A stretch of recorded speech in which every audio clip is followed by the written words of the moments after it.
time for episode 2 of podcast. Podcast. Your favorite podcast. Podcast without name. I think I locked my car door, but I'm going to do it again from here, just in case. And Nothing's happened there. I have not been a part of numerous drug deals in that parking lot. Well, I don't have anything in my car worth stealing, but the car itself, so... Yeah. See, my car's not worth stealing, so I don't have to worry about that. Well, I mean, any car is worth stealing, probably. Nah, they're not even worth much scrap anymore. I don't know, man. They can at least use it, rip metal off of it to put, spikes on your car. Put spikes on your car. Leading into... So you've dipped your little toe. You've more than dipped. You've dived headfirst into the world of Mad Max. Everything but, the top of my head is in it right now, because I haven't watched Thunderdome. Yeah, that's okay. I'll probably watch it tomorrow, maybe. So, we'll see. Let's go through all the movies. What do you think? What you think? I like the first movie because it's little baby Mel Gibson. Little baby Mel Gibson. Which is weird.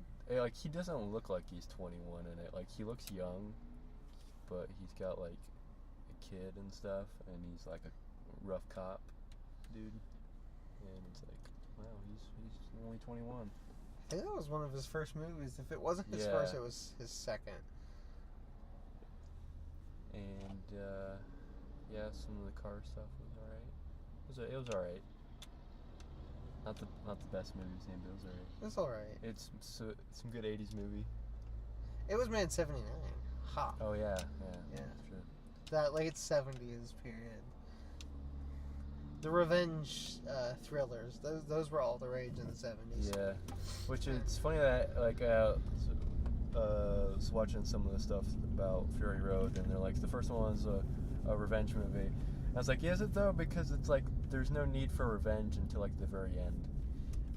The last 10 minutes is the revenge. It's kind of a thriller, but because I guess there's a little bit of revenge for when Goose gets burned or whatever. That's his cop buddy. I find the movie really interesting because it's one of the few movies where society's falling apart, but it's not full on apocalypse. But it's getting there. Yeah, well, that was the other thing I liked about it, is that trying to figure that out, because it doesn't really give any exposition at all. So you just kind of figure it out through the world. And don't you just love that though? Yeah. That's so rare. That movies don't give you just so much exposition. Yeah, and then it goes into The Road Warrior, which was really good, and there was a lot of parts in it that when watching Fury Road, I was like, oh, that's cool. It's kind of a nod to some of the action scenes. And yeah, you've also started to learn that none of those movies have continuity. Yeah. Yeah, there's no continuity. Just Australia, cars, crazy people, and someone named Max. People were like, is Fury Road a reboot or a sequel? I was like, it doesn't really matter, because the only bit of continuity between those movies is the fact between the first and the second one, he has a leg brace where his leg got run over. That's the only bit of continuity, really. I do like the beginning of Road Warrior, that it kind of is here's loosely what happened in the first movie, just kind of set up why Max is mad, why he's a Mad Max. His family's dead, and he's a rough dude. That Road Warrior is my top action movie, I think. Yeah, it was good. I do think Fury Road's a better movie. Let's Fury Road. So let's talk about Fury Road. It was one of those movies that I giggled a lot during, because it's just so cool. It is though. There were parts when I sat in the theater, I kind of curled up in a ball and waved all my limbs around and giggled, because it's just so cool. And especially knowing that pretty much all of this is real. Pretty much all this is practical. 80% of the effects are practical. Yeah. And I was watching the special features the other day, and it was cool them talking about how there are these guys called pole cats, which the cars that have like the poles that swing back and Yeah. forth. And they how were- originally George Miller was like, yeah, there's no way we're going to be able to do that where they're actually swinging the poles at full speed. So we'll have to film them swinging on the poles and then cut that on top of like cars moving. And they're like, nope, we actually did it, and it was really cool. And people jumping from the poles onto like the big tanker, and like the scene where Max is on one of the pole things, and like the dude's like grabbing him and like putting his face like against the Yeah. dirt as they're driving. Like all of that was actually real. And it was cool. It's just such a like that movie's just like George Miller. Like when you hear him talking, you see him. He is like the sweetest little grandpa looking guy. Yeah, he was like 70 something when they made. Yeah, that he was. movie. He was in 70, and he just talks so sweet and sounds so sweet, like just the sweetest grandpa. And then he made all the Mad Max movies. And some sweet grandpa movies. Yeah, he did both Babe and both Happy Feet movies, and Which is some just other weird. movies. Yeah, yeah. No one ever mentioned that when they were talking about Fury Road, except for Honest Trailers. They're like, from the director of Happy Yeah. Feet. I was like, yeah, that needs to be mentioned. The man that made Happy Feet, that movie your little brother watched and annoyed the crap out of you with, or I guess that probably would have been you. I remember seeing that movie as a kid. Yeah, that was and probably I was your- like bored, which is saying something for a movie with talking penguins. I was like, this is Yeah, kind of my brother made me watch it, and I remember very little because I was just like, I remember Robin Williams like dances, but he's a penguin, and like Elijah Wood has happy feet, I guess. I remember it ending kind of like sad, like he's in a zoo or something. Yeah, or, I like, an remember that aquarium part. or whatever. But- And there's also some stuff about like global warming and stuff, and I don't really remember. Yeah, that was a weird movie. but Fury Road's not boring. It makes up for Oh yeah. Happy Feet. I also watched that Honest trailer for Fury Road this morning, and I like that. It's like with the story of people are driving, and then all the conflict happens when they turn left, and then they drive back, and that's the story. It has such a simple plot, like bare bones. But the cool thing about it is it's airtight, pretty much.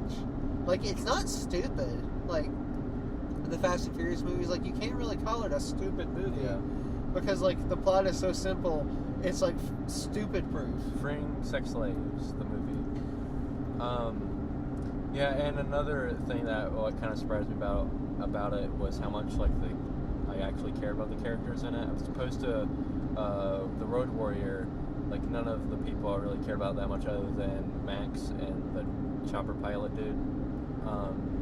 But like all of the characters were actually really good. Like even the crazy war boy dude that Nicholas Hoult plays. Nuts. Yeah. Yeah, I remember, like, everyone's name. Yeah, I can't remember, like, I can't remember name you hardly any characters from Sicario 2, Day of the Soldado.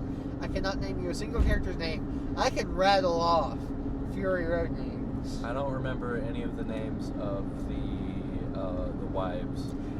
Capable is one. That's the only one. They I hardly remember. say their names. They all have weird names. Capable is the only one I remember. Let's see.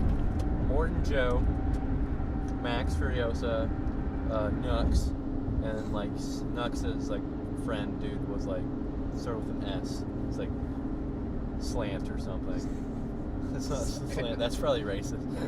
But, No, you know what you need to do? Go on Amazon. I'll send you a link for it. They're the silver spray. yeah, Have you seen it? yeah. I saw that was edible or something. They Yo, actually made it. They have that. Like, it was pre-existing. So go on Amazon, and all the frequently asked questions are like, well, get me to Valhalla, all shiny and chrome. Like, this is the questions people are asking, and that's all the reviews. Or there's like one review, I think it's the top rated one, that's like, what a lovely spray. Yeah. And it's just like, yeah. Yeah, I saw it. Like you can actually buy it, and it's like actually edible. Or I don't know if like the original stuff is, but they somewhere there's an edible kind that you can get, so you can actually spray it on your mouth without like getting cancer or something or dying immediately. But it still tastes bad. I kind of want to get some, just for the... But yeah, that was kind of funny that they just spray chrome on their mouths for whatever reason. Because it powers them up.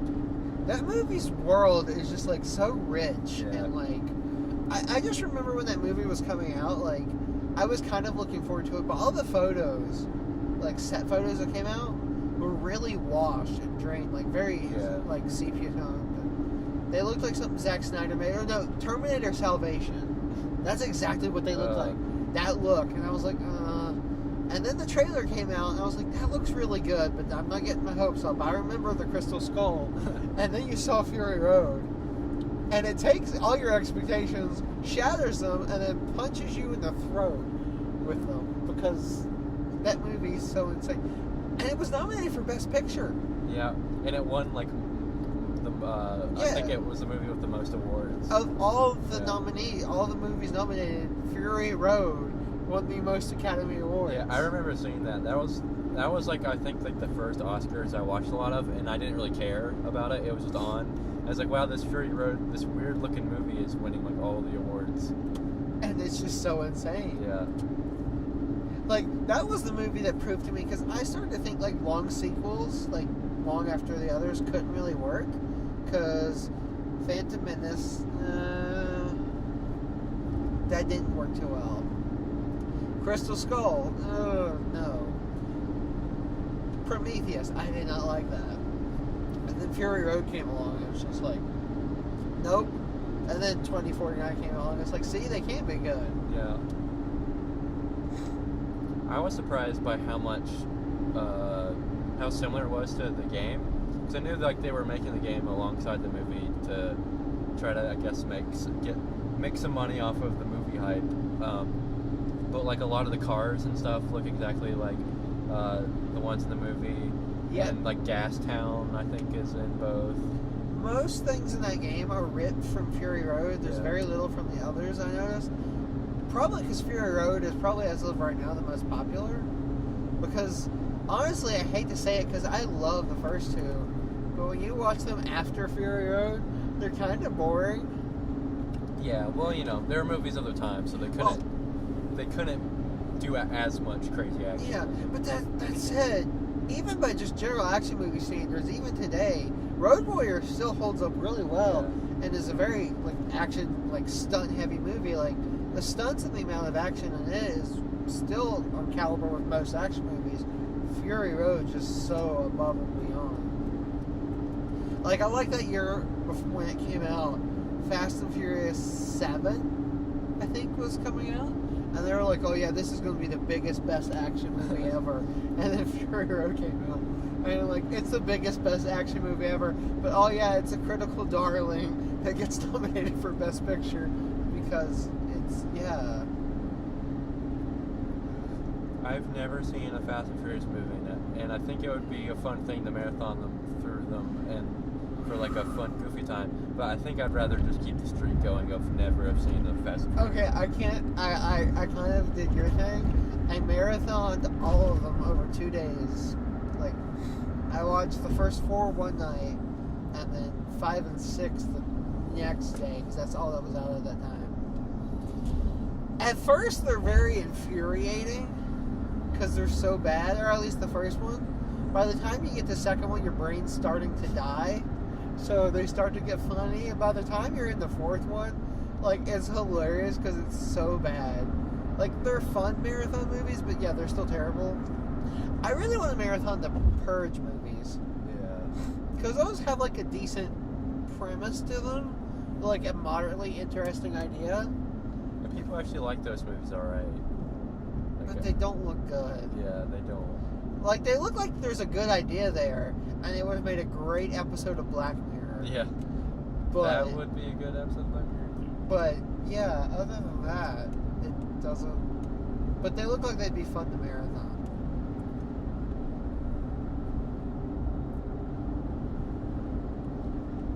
So, let's try the IMDb game of...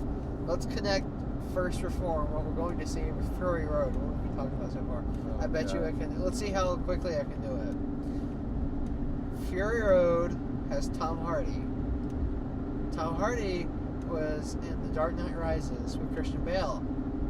Christian Bale was in Batman Begins with Liam Neeson. Liam Neeson was in the movie Chloe with Amanda Seyfried. I think that's how you say her name. Yeah. I'm not sure. And Amanda Seyfried is in First Reformed. Boom. You prepped that, didn't you? No, I thought of it on the way here. I was like, how can I connect those? I'll have to look. Yeah. Oh wait, no, I don't. Liam Neeson's the key. Liam Neeson's always the key. See, I was like trying to think, like, I haven't seen anything Ethan Hawke has been in, I'm pretty sure, and I don't really know much about his career. And the only other big actor in that is Amanda Seyfried, so I would have to find a way to link her to it. He's been in a lot of Linklater movies, which is the guy that directed Boyhood, the Sunrise Trilogy, which is, I think, or it's like Before Sunset, After Sunrise, something like that. Isn't it like Training Day, like his biggest? Yeah, Training Day is a big one he's in. Gattaca has got its strong following. It's a weird sci-fi one. Boyhood, that movie, man, I hate that movie. That movie, everyone came out, and people are like, the Boyhood's, like, it's such a remarkable achievement. People are going to remember this movie. It's going to go down in history. It lost at the Academy Awards, and like, Boyhood should have won. People will look back and be like, oh, I thought Boyhood won. And then guess what nobody remembers? Boyhood. Because, yeah, that's a cool idea. They filmed this movie over like 10 years, so you see the kid growing up. But the fact that there's no likable characters or interesting plot, like, makes it not a good movie. I need to watch that movie still, so I might like it more. Who knows? Yeah, you did like Moonlight. Well, yeah, I like Moonlight, but you said Lady Bird was like a good Boyhood, and I didn't like Lady Bird that much. I really need to rewatch Lady Bird. But so like if I don't like Lady Bird that much, like I still think it's a good movie. I just don't think it was like should have been in the. I think there's some other movies that should have had a place in like Best Picture over Lady Bird. I think Lady Bird earned its spot. Get Out was the one as much as. Yeah, Get Out too, but I think I enjoy Get Out more. The than Post. Yeah. Dunkirk was one. I didn't really feel Dunkirk. I don't know. I like Dunkirk a lot. But you know what's wacky is that like Mad Max was nominated for Best Picture in that year with movies like The Revenant and Sicario was that year. It didn't even get nominated. Yeah. And some other good movies. And the one that wins is Spotlight, which is a little wacky. I think that was the one that everyone was like super surprised. Like, Spotlight? Yeah, that was. Really? Like, Spotlight's a good movie. The same thing happened in 2016 with Moonlight. People were like, Moonlight? Really? I thought it was going to be La La Land. Yeah. Everybody was going La La Land. And it really should have been Manchester. Manchester, you know, if Arrival had won, I couldn't be mad. Right. Arrival's such a good movie. Like, I'm curious to see I'm including Annihilation and Sorry to Bother You in my, like, Oscar predictions, like, possibilities. Because Sorry to Bother You, because, like, Get Out. And Annihilation, because that's a streak that's been going for the past few years, because you had Fury Road in 2015, Arrival in 2016, and Shape of the Water 2017. And Shape of the Water won. So they've been kind of doing like more weird fairy tale-y sci-fi movies. So it has a chance of getting nominated, I hope. I feel like First Reformed's gonna be one that's gonna get like maybe a couple of nominations, but not for Best Picture. Yeah, maybe the Ethan Hawke nomination, maybe. What's the name of the Joaquin Phoenix movie? Where's the Hitman? I can never remember. Like when you say were sorry. Never really here. Yeah. Okay. Because when you say Sorry to Bother You, I was like, wait, is that the Joaquin Phoenix movie? Yeah. I really want to see the Joaquin Phoenix one. Yeah. Because like it looks kind of really good. It was an Amazon published one, wasn't it? Yeah. So it'll probably be on Amazon Prime eventually. Yeah. I don't think. What else might get nominated? There's that new one that the trailer just came out. That's the Mary Queen of Scots. Or? Yeah, that one. Yeah, it's got Margot and Saoirse Ronan. They get nominated a lot for Oscars. I've got like a whole list on my phone. First Man with Ryan Gosling. First Man. That's I was like, I'm really hoping there's like a movie this year that would get Ryan Gosling a best lead actor nomination, and I think he might get nominated for like First Man, but I don't see Neil Armstrong as a part that would ever get anyone the Oscar, but we'll see. Depends Unless how they're well- just, yeah, it depends what else the competition is. But, And how well he plays it. yeah. Like, you can do an unlikable character really well. Well, not that like Neil Armstrong's unlikable, it's just that It's Neil Armstrong. it's just that it's not like like necessarily like a really hard part to play. I'm saying like it's not like Casey Affleck in Manchester, where that's only like a part only like a really talented actor could pull off as well as he did. Whereas Neil Armstrong, it's like there's a lot of pressure there I'm and sure, stuff. But, I'm sure Gosling will bring something. yeah. My boy has yet to disappoint me. Yeah, I don't think he'll be bad. I think it'll probably be really good, but it's not like going to be like a transformative role, like anything like any Daniel Day-Lewis role, or like Gary Oldman and whatever. Yeah, Darkest that Hour. was one that was like I didn't really think needed to get nominated. Darkest Days or something. Darkest Hour. Darkest Hour. I didn't Yeah. get dark in there. I still haven't seen that movie. You still haven't seen that one? Yeah, it's not on anything, and I don't really want to pay for it at the moment, so I haven't seen it. I think it and what were Phantom Thread are the only two I didn't buy. Of the nominees. No, I didn't get a Dunkirk, but like I didn't get Phantom Thread or Darkest Hour because I didn't really like Darkest Hour that much. It was alright. I actually have been wanting to watch Phantom Thread again, mainly just because how good Daniel Day-Lewis is. In the ending, you Yeah, know, like what? and she is too. Vicky Krieps is her name. She's so good in it too. It was a good movie. You still needed to see Shape of the Water. Yeah, still need to see that. I really need to just like one weekend just watch like all of Daniel Day-Lewis's best movies that I haven't seen. Gangs of New York. So Gangs of New York, Lincoln. Yeah. What's Left Foot? My Left Foot. Yeah, My Left Foot.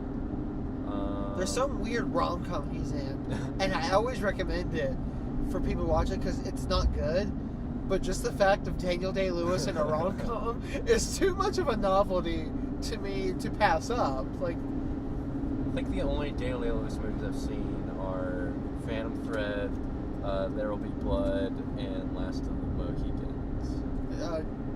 There Will Be Blood, probably like yeah. the creme de la creme. Like Yeah. that's I think his character in Phantom Thread though is really good. yeah, it's good. Like it's very it's good. not as good of a movie. Like it's not as interesting. It's not as compelling. Yeah. As There Will Be Blood, Yeah. which is just that movie. That was a rough year for the Oscar picks because they didn't win. It lost to No Country for Old Men, and if it was anything other than Yeah. No Country for Old Men, I would probably cry foul. But No Country for Old Men is really good. It's probably Josh Brolin's best thing. Stefano Sicario too. Day of the Soldado. Josh Brolin's in that? Yep. Was he young then, or I don't know if he's ever been young. He was in the Goonies. Yeah. Well, as a I mean, teenager. He yeah. still looked old though. yeah. He's not that old yet. He's like 50. He's like a young Tommy Lee Jones. Yeah, he kind of is. Have you seen that movie he did for Netflix? They're doing trailers for it, where he's like a deer hunter. He has No. a deer hunting TV show, and he's trying to get his son to go deer hunting with him, and the son's just like, "Can I call Cheryl on the I phone?" haven't seen that.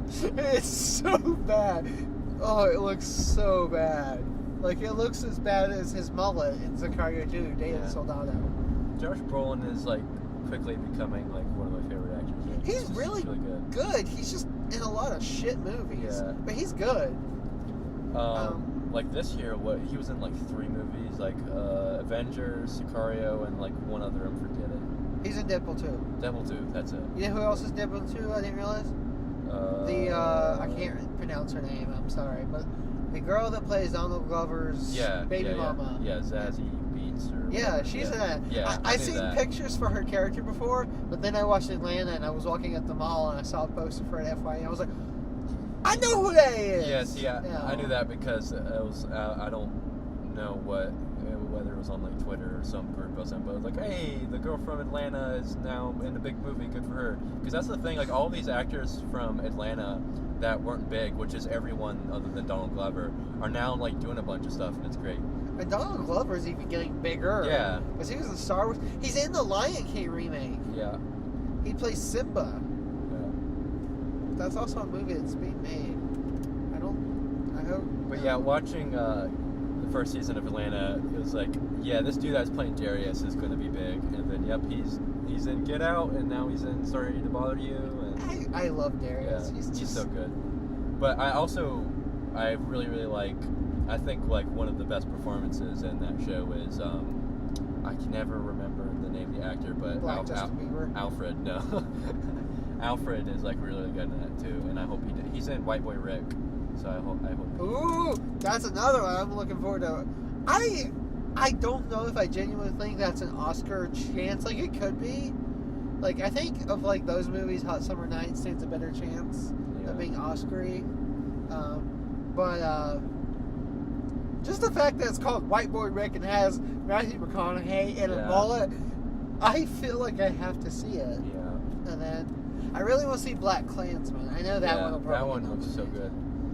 What was the name of that movie? It's got the kid from Dunkirk in it. About like the kids that it's like a true story of like they like tried to rob a bank. What was the name of that movie? American Animals. I think it's American Animals. Yeah. That one might be good. Yeah, I think I heard American Vandal. No, American that's Vandals. the show. That's the show where the guy paints penises. The penis show. Yeah, I think it's American Animals. We the Animals? Maybe. I'm looking at the list of movies you sent me. I don't think I put it on. Like that, there's Beautiful Boy and Boy Erased. Beautiful Boy, it looked like a feel-good Oscar, and Boy Erased because I mean it's Lucas Hedges, and, who's been in many Oscar nominees. Joel Edgerton and Russell Crowe. About a boy. The cast right there. Boy sent to a gay conversion camp. So if that's not Oscar, is Margot Robbie in that too? I don't think she is. There's some big female actress, some big actress in it that I'm forgetting it. I think. I don't know. Amanda Seyfried. Yeah, she might be in it. Because I'm mixing it up with like First Reformed because they're like the two religious movies this year.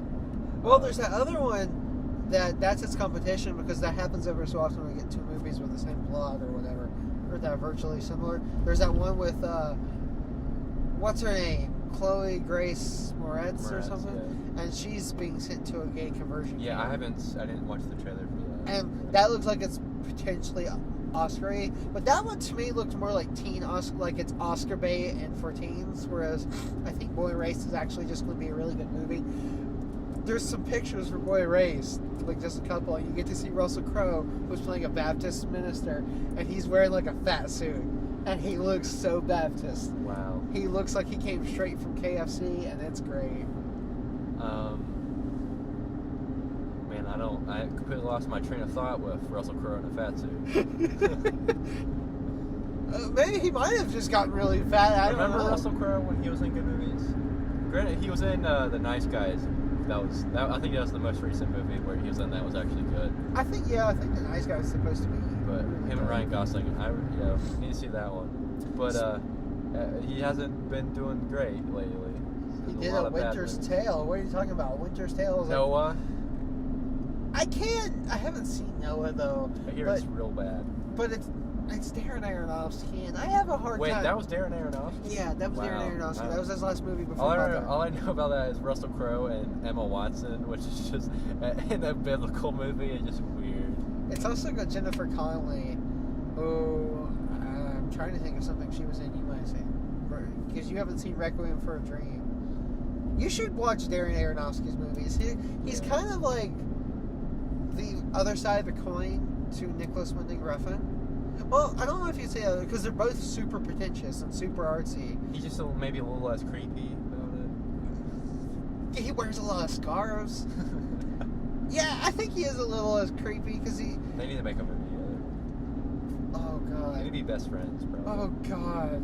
I don't want to think about that movie. I'm not certain that Nicholas Winding Refn is a human. I think he might be one of Oscar Isaac's androids from Ex Machina. Oh, that's a good movie. How'd you like that one? Yeah, that was good too. That was a very good movie. That's one of the best science fiction. Does that get you more hyped for Annihilation? Yeah. And was funny thing was after watching that, I watched an interview with Alex Garland, and one of the last questions was asking what he was doing next, and he's like, "Oh, I'm working on another sci-fi movie that I think is going to be good. I'm just waiting to get funding." And he's like, "I kind of like cycle between like a slower, not like kind of a more thinking movie, and then something that's got like a little more action." Well, like he worked on Dread, and he's like, "This one's going to be like the perfect middle ground of like some like really good sci-fi and like violence, and it's gonna be really action." He's like, "I'm just hoping I'm gonna get that funding for it." And I was like, "Hey, that's Annihilation. You did it, buddy." And you know what was the thing when Annihilation was coming out? Like, I was like, I guess I'll be excited for it because I loved Ex Machina and I like Alex Garland because I like some of the other movies that he wrote. He didn't direct. Like 28 Days Later is really good. And, you know, Dread was really good. And so I was like kind of looking forward to it. But honestly, after watching them, I need to go back and rewatch Ex Machina because it's been a while. But I think I might prefer Annihilation because Annihilation just whew. Yeah. And Annihilation does successfully kind of like what Interstellar wanted to do, like make you leave the theater just going, "Oh, what? Whereas Interstellar, you're just like, why the fuck was he in that bookcase?" Yeah, that's where. See, I still like Interstellar, but that's just where it falls off for me is the bookcase part. See, Ryan Gosling has replaced Matthew McConaughey. Matthew McConaughey was the guy I thought of as the rom-com actor, like, because you have some actors like Bradley Cooper and stuff that's just primarily their thing, rom-coms, those kind of movies, you know. And then the McConaughey on Seven, and I was like, oh, he's really good actually. Then Interstellar came out, and I was like, oh no. And everything I see him in now, he's just so McConaughey.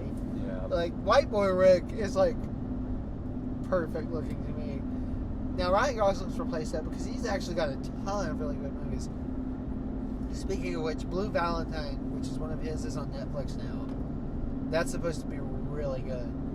Blue Valentine is the movie you make your girlfriend watch after she forces you to watch The Notebook, because it's like the anti-Notebook. It's Ryan Gosling. I can't remember who the actress is, but it's like them falling in love, and it just shows the degrading of their relationship. That's like La La Land. He's done 2 movies with Emma Roberts. That's the one, right? Stone. There's Emma Roberts, Stone, and Watson. He's done like 3 movies with Emma Stone. Has he? There's La La Land. Gangster Squad, and Crazy Stupid Love. Oh, I was starring Steve Carell. Which is one of Ryan Gosling's maybe not like great movies. Yeah. Wasn't he in The Big Short with like everybody else? Maybe. The Big Short has got like I know Steve Carell was in The Big Short. Carell is on The Big Short. Christian Bale, Brad Pitt. It's got a ridiculous cast. Yeah. Speaking of Steve Carell. Oh no, don't mention that. No. My other possible pick for an Oscar movie. I don't think so. I think it's gonna be a bad movie. And Welcome to Marwen. it's like a movie like. Well, I don't know. It's got some sexiness to it. I was gonna say that's like a movie like a church family would watch. It's like a happy, fun movie with like toy stuff. But there's some Nazi fighting. I don't know. That's the thing. Every few years you get a nominee that's just a feel-good movie. Yeah. I think it's called Incredibly Loud, Extremely Close. Yeah, Extremely Loud, Incredibly Close. That was an Oscar Best Picture nominee. It was not reviewed very well. Yeah. Like, it's got like a 50-something on Metacritic and Rotten Tomatoes, but it was a feel-good movie. You know, it was another feel-good movie that got nominated. Blindside.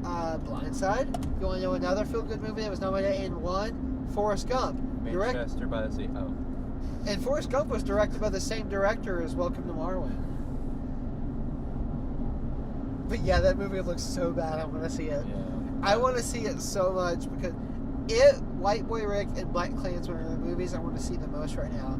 White Boy Rick and Welcome to Marwen more because they look like they're going to be hilarious. I think I can tolerate White Boy Rick more, but like Welcome to Marwen, it's just like I don't think I ever want to sit through this movie.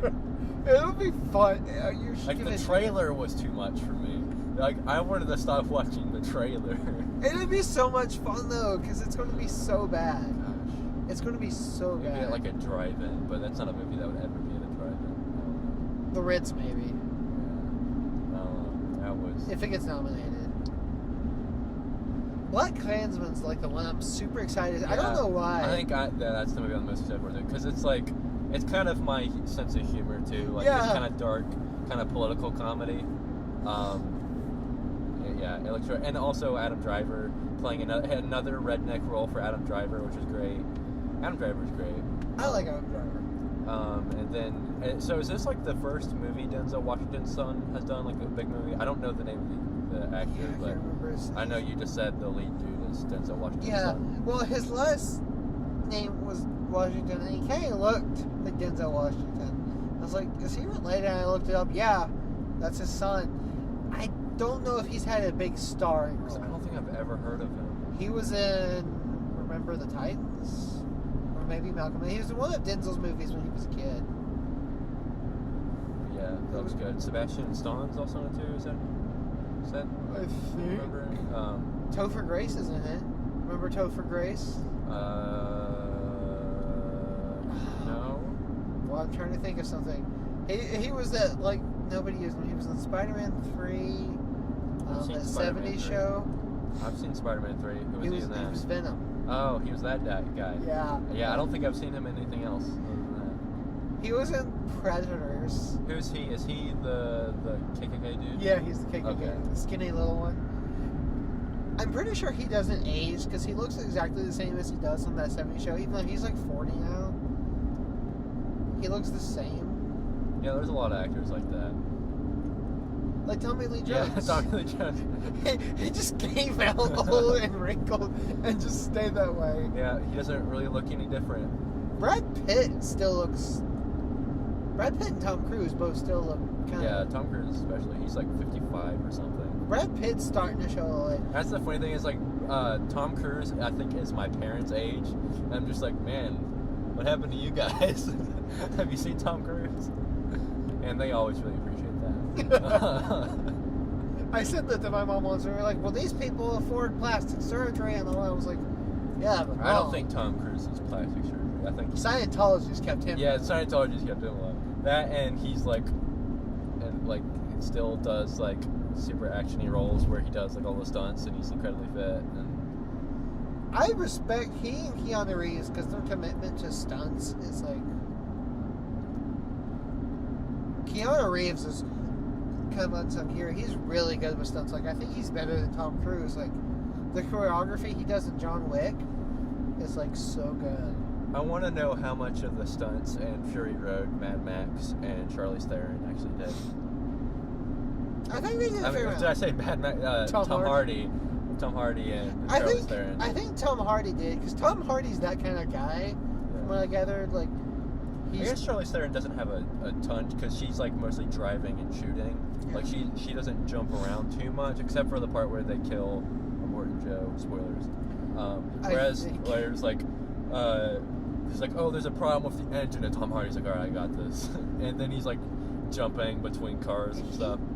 I think he did a lot. I think because Tom Hardy's kind of like he's a very toughish kind of guy. Yeah. And Like his voice in that movie too, it sounds like he has laryngitis. He's just like, oh, yeah, so have you? he's almost like Christian Bale in Batman. Did you watch Cinema Sins for it yet? No, and I don't want to. It's actually really good. That's probably the last really good one I saw because they absolutely love the movie, and they start it with like, "We love this movie," but there's one line in there that it's kind of true. It was Tom Hardy mumbles inaudibly cliche Yeah. because kind of in all his movies you can't understand. Bronson's the only movie I think I've seen him in where he's really clear, which oddly enough was directed by Nicholas Winding Refn. Inception, I think he's. Yeah, he's pretty good in Inception. I wish he's in that. How about Star Trek Nemesis? That's where I was going. And Band of Brothers. Was he in Band of He's like a Brothers? little baby in Band of Brothers. He's like a replacement that comes in like the last episode, and then he like dies in a car crash. I forgot he was on Band of Brothers. Yeah, he's not in a lot. He's in like the last 2 episodes. But then again, I probably wouldn't have recognized him. 'Cause He has the one sex scene in Band of Brothers too, which is funny. That this guy that hasn't been in the show the entire time, he's introduced in a sex scene. It's like, all right, that's okay. That's weird. Band of Brothers. I should rewatch Band of Brothers. Band of Brothers is good. I need to stop watching Band of Brothers. Yeah, you're always like everyone's kind of like, yeah, I know I should watch movies, but I'm marathoning Band of Brothers again. I've seen Band of Brothers maybe like 6 or 7 times at this point. You're like, oh, 4th of July was It's like 6 weeks ago, so I'm going to watch Band it's of like Brothers. every patriotic any like thing of like America. I'm like, I'm gonna watch Band of Brothers. Some people do that with Saving Private Ryan, but no, I couldn't do that. Saving Private Ryan's more concentration, more highly concentrated pain and gruelingness. It's so good though. Yeah, I've only seen Saving Private Ryan I think all the way through once, but then I've seen like the majority of it several other times. Yeah, I've only seen it once that I'm aware of. Asterisk that I'm aware of. But yeah, that's one of Spielberg's best. Yeah, it's a movie. He likes depressing World War II. Yeah, he really likes World War II. And like for the longest time, they've been supposedly working on. I know Spielberg. I'm not sure if Tom Hanks was also working on it. Another World War II HBO miniseries about pilots or something. I think it's about. It might be about a bomber squadron or something. Didn't Dunkirk fix that for them? They don't need to do it because Dunkirk happened. Well, I mean, neither of them touched that at all. But I don't know. That's the thing. Is like I heard rumors about that years ago, so it might never happen. Like if it hasn't happened yet, like I don't even know if they ever started working on it. Probably not. Yeah. HBO doesn't do a lot of miniseries anymore. They're more. And I think they should, because like so that's one of the reasons I don't watch a lot of shows is because it's like oh, let's watch 5-10 hour seasons. Like I don't have time for that. Like a miniseries or a show that's like if they like it's just like 2 seasons or something like that I can get behind. But like that's another reason I kind of like Fargo, because it's like there's like 3 seasons of that show now, but they're all like standalone. It's its own thing. So it's not like a huge time commitment. I'm trying to think of other shows that you might get into or miniseries. Lost. That's not a time commitment. No. No, I refuse to. I would say the X-Files, but that's along the same lines, and that's such a niche thing. If you liked animation, I would strongly recommend The Last Airbender. Yeah, that I almost watched, but then they took it off of Amazon. And I don't think they've put it back on yet. If you want to watch it, they just released The Last Airbender, a complete thing on Blu-ray. I don't have a disc drive on my computer, and that's where I would watch it. So, I'll just wait for it to be on something. Because I was going to say... Because I've seen a lot of that show. Like, I never watched it as it aired. Like I would watch it as it aired. Yeah. I just would see reruns every now and then. Because, that's a show when you really get into, watch it in chronological. Like, the writing and just thought into that show. Like, it's a step above most shows for, quotation marks, adults. Because, they have interesting characters, character arcs, plot development, story structure. And it's like, wow, this is good. And it's an animation style that I don't hate. It looks good. And you would really like the sequel show, too, The Legend of Korra. Yeah. Because, the themes it deals with and, each villain, it's that's prime fodder for you. There's one, he's an anarchist. Oh, I love anarchists. I know. I just go to him because that's the 3rd season. Which, that's speaking of anarchists, I think there's maybe a little bit of that in First Reformed. I know homegrown terrorism is a thing. I only saw the one trailer for it. Yeah, and I think that is the only trailer for it. Well, I only half paid attention to the trailer in the first place, so I'm pretty much going into this movie it's blind. Weird. I've seen the trailer and can't really tell you what it's about. Ethan Hawke is a sad priest man. But it's directed by the guy that did Taxi Driver.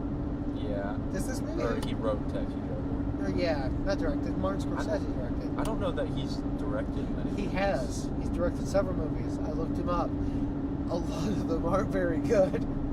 Well, that's why maybe I didn't think he did, because they aren't big movies, apparently. Yeah. That was the thing about Spotlight. I was like, I'm going to look up who directed this. That guy has done very few movies and the movies he has done weren't good. So I was kind of surprised by that. It happens once in a while. And Hell or High Water too. That guy hasn't directed that much either. So it's kind of cool to see. Hell or High Water was good. That was another one that was on TV. Like when I said like, Logan was on TV. I'm just gonna watch like a minute of it, and I watched like the second half of it. That also happened with Hell or High Water because we have like this channel or something that just shows like movies. I think it's like a Showtime. Like we have a temporary Showtime subscription or something with our TV provider. And yeah, one day it was Logan, and I watched like half Logan, and the next day I watched the second half of Hell or High Water. It's like, man, that's a good movie. Because I only watched it the one time, so I'm glad to saw part of it again. I got it at Walmart for like $8. I was pleased. Yeah, I almost got it at Walmart when I went there.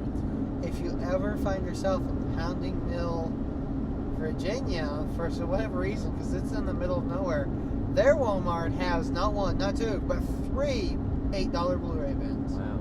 Yeah. There you go. So that was the thing that I was like, I almost kind of regret getting some of those movies from Walmart because none of them had the digital too.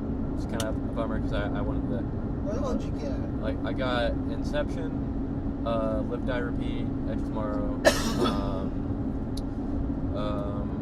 I got Star Wars, but that was not in that. Yeah. Inception. I think that was it. Probably not, because when I bought Inception way back when, it didn't even have its digital copy. Wasn't even for iTunes. You had to get it, and it was just like an MP4 file. Wow. Yeah. So yeah, and you downloaded it once, and that was it. So yeah, that digital copy is long gone. That was like 3 laptops ago. Have you watched Inception yet? Nope. That's another one. It's been like I would have watched Annihilation and Inception and No Country for Old Men this week. But you're like, oh hey, here's all these movies you also want to see. So I watched Mad Max, 3 Mad Max movies, and then Ex Machina so far. Honestly. So the next, I'll watch Beyond the Thunderdome next, and then I'll watch Annihilation. You could probably, if you really want to, do No Country and Annihilation instead of Beyond the Thunderdome. Oh no, I kind of want to see it just to do it. Yeah, just to get some more Mad Max. I'm gonna tell you. Here's what happened. George Miller's friend and the producer of the first two, his name was Byron Kennedy, something like that, something Kennedy, and he was scouting locations and he was killing a helicopter crash. And after that, George Miller just didn't want to direct it. His heart wasn't in it. Yeah. But he was still partially contractually obligated, so he agreed to direct the action scenes. That's all he directed. Everything else was some other guy. And the action scenes are okay, but everything else in that movie sucks. Especially Tina Turner, why they had Tina Turner in her only film role, I think. And she did 2 songs for the movie. Oh no, there's songs? Yeah, there's 2 of them. There's We Don't Need Another Hero and One of the Living. Okay, now I'm not so sure I'm going to see it. Yeah. Like, I want to see it just so I can say I've seen all the Mad Max movies. There's also the great line that she says, where she goes, "He's just a raggedy man." Yeah, Tina Turner, known for her acting abilities, that's for sure. And the Lost Boys are in it. Like, yeah, there's a bunch of kids for some reason. How is that movie? That was why I was surprised when I was like, I'm curious what these movies have on Metacritic. Like, whoa, Beyond the Thunderdome is better because I've heard like everyone say that's not a very good movie, and it somehow is rated higher than Mad Max and The Road Warrior, but not Fury Road. But so I was very surprised to see that, and I wonder how that happened.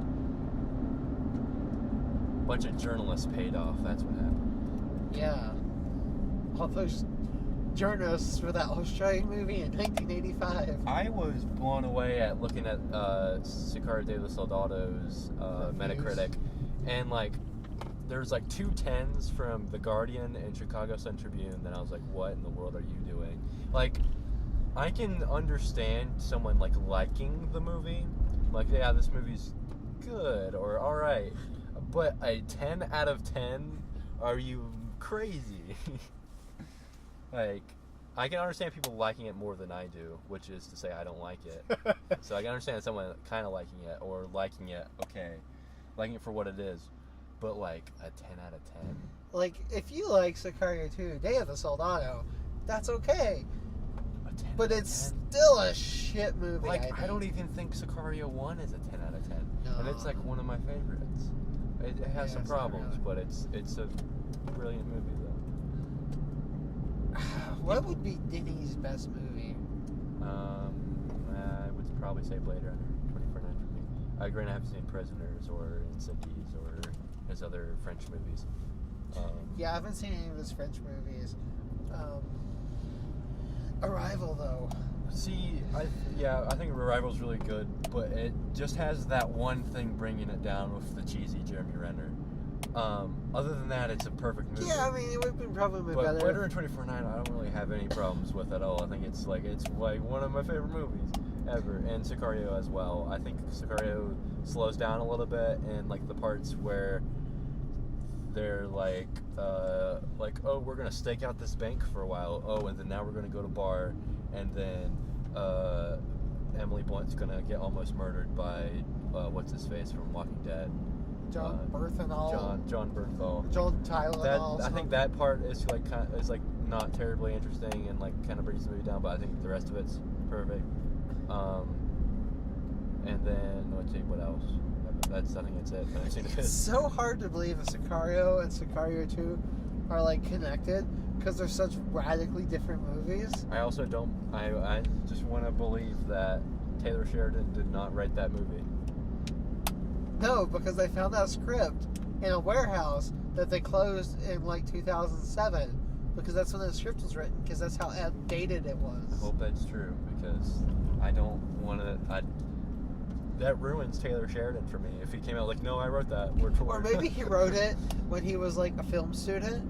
Yeah. And that was his like thesis script, and it was in the back of his closet. And like, they're like, Sicario 2, you're contractually obligated. He's like, I don't want to. Hey, I'll give him this and just like update the characters. Because like I can say like at least that I know he didn't want to do this movie because like those 3 movies, his first 3 movies are like the cinematic trilogy for him, and like his probably the thing he's going to be the most proud of in his whole career. And then he's like, oh, and now we're going to make a sequel to your cinematic trilogy, one of the movies from your cinematic trilogy. Yeah, I don't want to talk about that movie anymore. It offends me. You should do Annihilation back to back with some other movie. I'm trying to think. I forgot Oscar Isaac was in that too. He is. Going back to Ex Machina, Oscar Isaac and Donald Gleason are like the most underappreciated actors. They're both so good. Alex Garland's directed movies have 2 actors from Star Wars in them. Yeah. Yep. Both Natalie Portman and Oscar Isaac and Donald Gleason. Donald Gleason's also just a treat. I was like watching some interviews with him. He's great. He's hilarious. Brendan Gleeson's good too. Shout out. There's that movie he's in. I wanted to see really bad. I still haven't seen. Harry Potter. Oh. Yeah, that one. I haven't seen it. What's this deal with this Harry Potter? I still haven't seen those movies. What's up with those Harry Potter movies? Why do all those girls that like to yell at me and those guys that like to yell at me wear Harry Potter shirts? Donald Gleason's in that too. I forgot he was in it. He's in like 2 of the movies. And No, he's in like 10 seconds. Yeah, and he's barely in it. He's in the beginning and the end of the last 2 movies. That's okay. He got to be in Star Wars, Oh, which wait. is still bigger than No, Harry he's Potter. in 3 of the movies, I think. Is he? Just he's like briefly in. No, maybe. I think he's just the last 2. Yeah. Okay, I think you're right. Yeah, never mind. Yeah. Just the last 2. I forgot what that movie with Brendan Gleeson was. Oh, Calvary, I think is the name of it. Yeah. He's a priest. Related back to First Reformed. Those priest movies. We're just every time we talk about some movie, it's connected to something else we talked about. Yeah. Kevin Bacon's cursed us. 6 Degrees of Kevin Bacon. Man, I can't think of a Kevin Bacon movie I've seen all the time. X-Men First Class, I think, is the last movie I saw with Kevin Bacon. He's in the Tremors TV show. Oh, yeah. Yeah. You know, I can't even think of many movies I've seen with Kevin Bacon. Footloose. I haven't seen that one. You haven't seen Footloose? No. Footloose I is know like... everyone's like, Footloose is great, but I'm like, I can't say Footloose is great, but if you want, like, the 80s summed up for Yeah. you, watch Footloose, because it's one of the most Yeah. 80s movies. I'm fine never seeing Footloose or Grease. I'm perfectly never seen fine never Grease. seeing those movies. Especially Grease. I've never seen Grease. I'm kind of fine with never seeing The Wizard of Oz, Titanic, Gone with the Wind, Dancing with Soldiers, Human Centipede, and a Serbian. I'm Film. fine never seeing a movie of John Travolta. I can't say I haven't.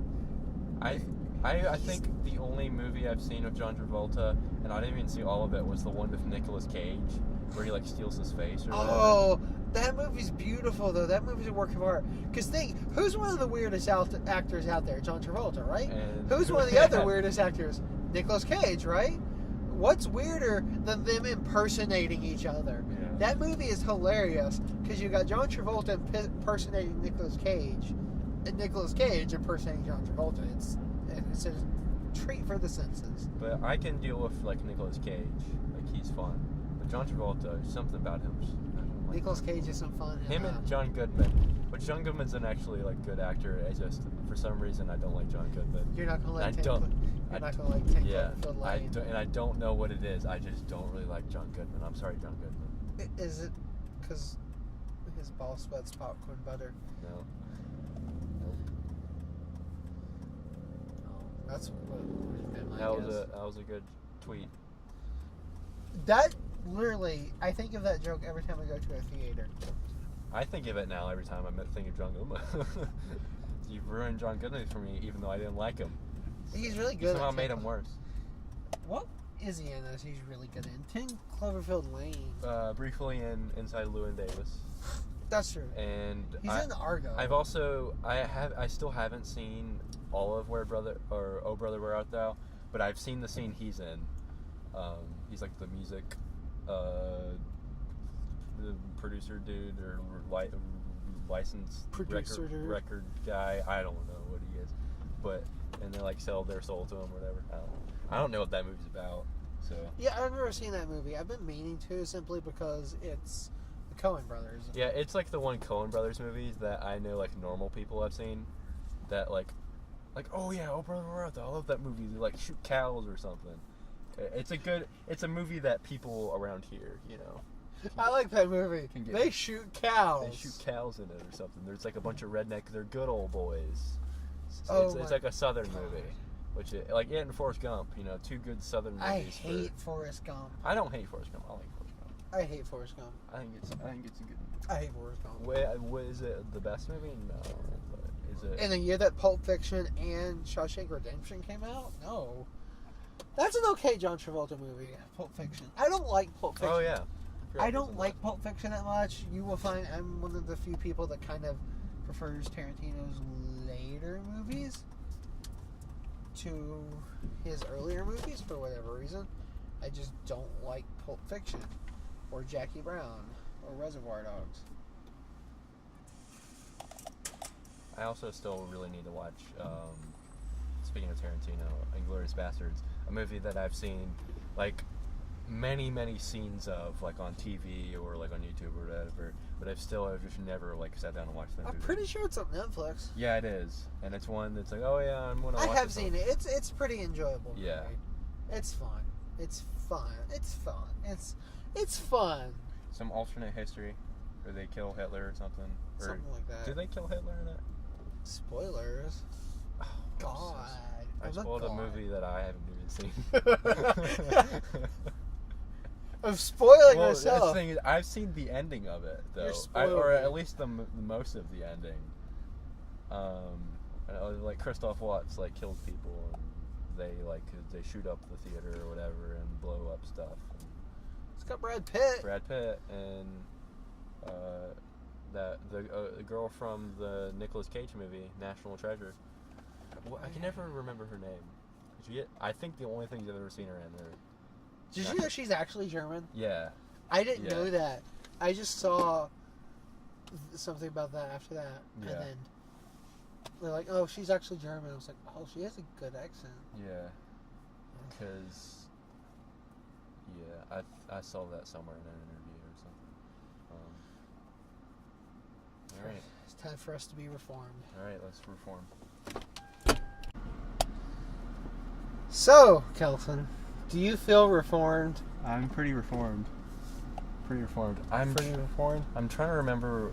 Reformed theology is like I think it's like the Calvinistic theology where It is. you think that people that believe that like everyone is preordained to meet the fate they're going to meet, and there's like free will is less involved. I don't know. I'm no theologist.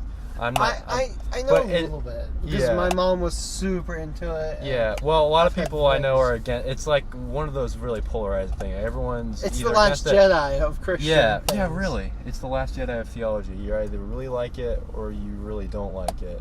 But or you're in the middle of the road like me, and you're like, yeah, there's bits of this theology that make sense, and there's bits of this theology that make sense. And then you got me, and I'm just like, And you got Ethan Hawke. drugs. Speaking of drugs, don't take drugs and watch First Reformed. Or do. Yeah, dude, it might. I was thinking, I was like, some mushrooms might have made this better. Ooh. It might have made it worse. Wait, mushrooms, like our favorite ending to our favorite movie, Phantom Thread, with mushrooms. Remember the confused feeling of Phantom Thread? Yeah. Now you get a whole movie of that. Like, what's happening? Nope, you gotta pay. Please insert your parking ticket. This is Please some insert good your podcast. parking ticket. This is good content right here, and I'm being serious. This is good content, especially when I'm repeatedly say this is good content. Fee It is makes it better $3. every time I Please say. pay the parking fee by credit card, discount ticket, coins, or banknotes. Now checking your credit card. Please wait. Please wait. Allow me to Podcast read videos. out your credit card number, sir. 4, 4, 5. 7. It'd be funny if that was actually my credit card number. I know things. But yeah, First Reformed was a movie. Which one of us found the trailer? I don't remember. Huh? Oh, It was one of us. I might have. We both find a lot of weird movie trailers. Yeah, I was really, really looking forward to it after seeing that trailer. I was like, yes, this looks good. This looks like something I'd be into. And it was partially correct. So, like, did you have a turning point, or is it just kind of the whole movie? It was or- kind of the whole thing. It was kind of to be completely honest, it was kind of a Last Jedi experience where I'm like, moments I'm like, I really like this. This is really good. And then other parts I'm like, oh no, Mary Poppins. Ethan Hawke just starts floating, and he's flying in space, which is actually something that happens in Last Jedi. Yeah. So there was parts that very much turned me off from the movie, kind of like Last Jedi. Was it the middle portion? Well, various parts, like, and just like little bits too, like the scene where you just see him peeing, and he's having a lot of discomfort because he's clearly got a lot of health problems. See, I thought kidney stones or something. Yeah. Um. Usually that or he's like peeing blood or something. So something I don't think we said yet is just how utterly awkward the first chunk of this movie is. Yeah.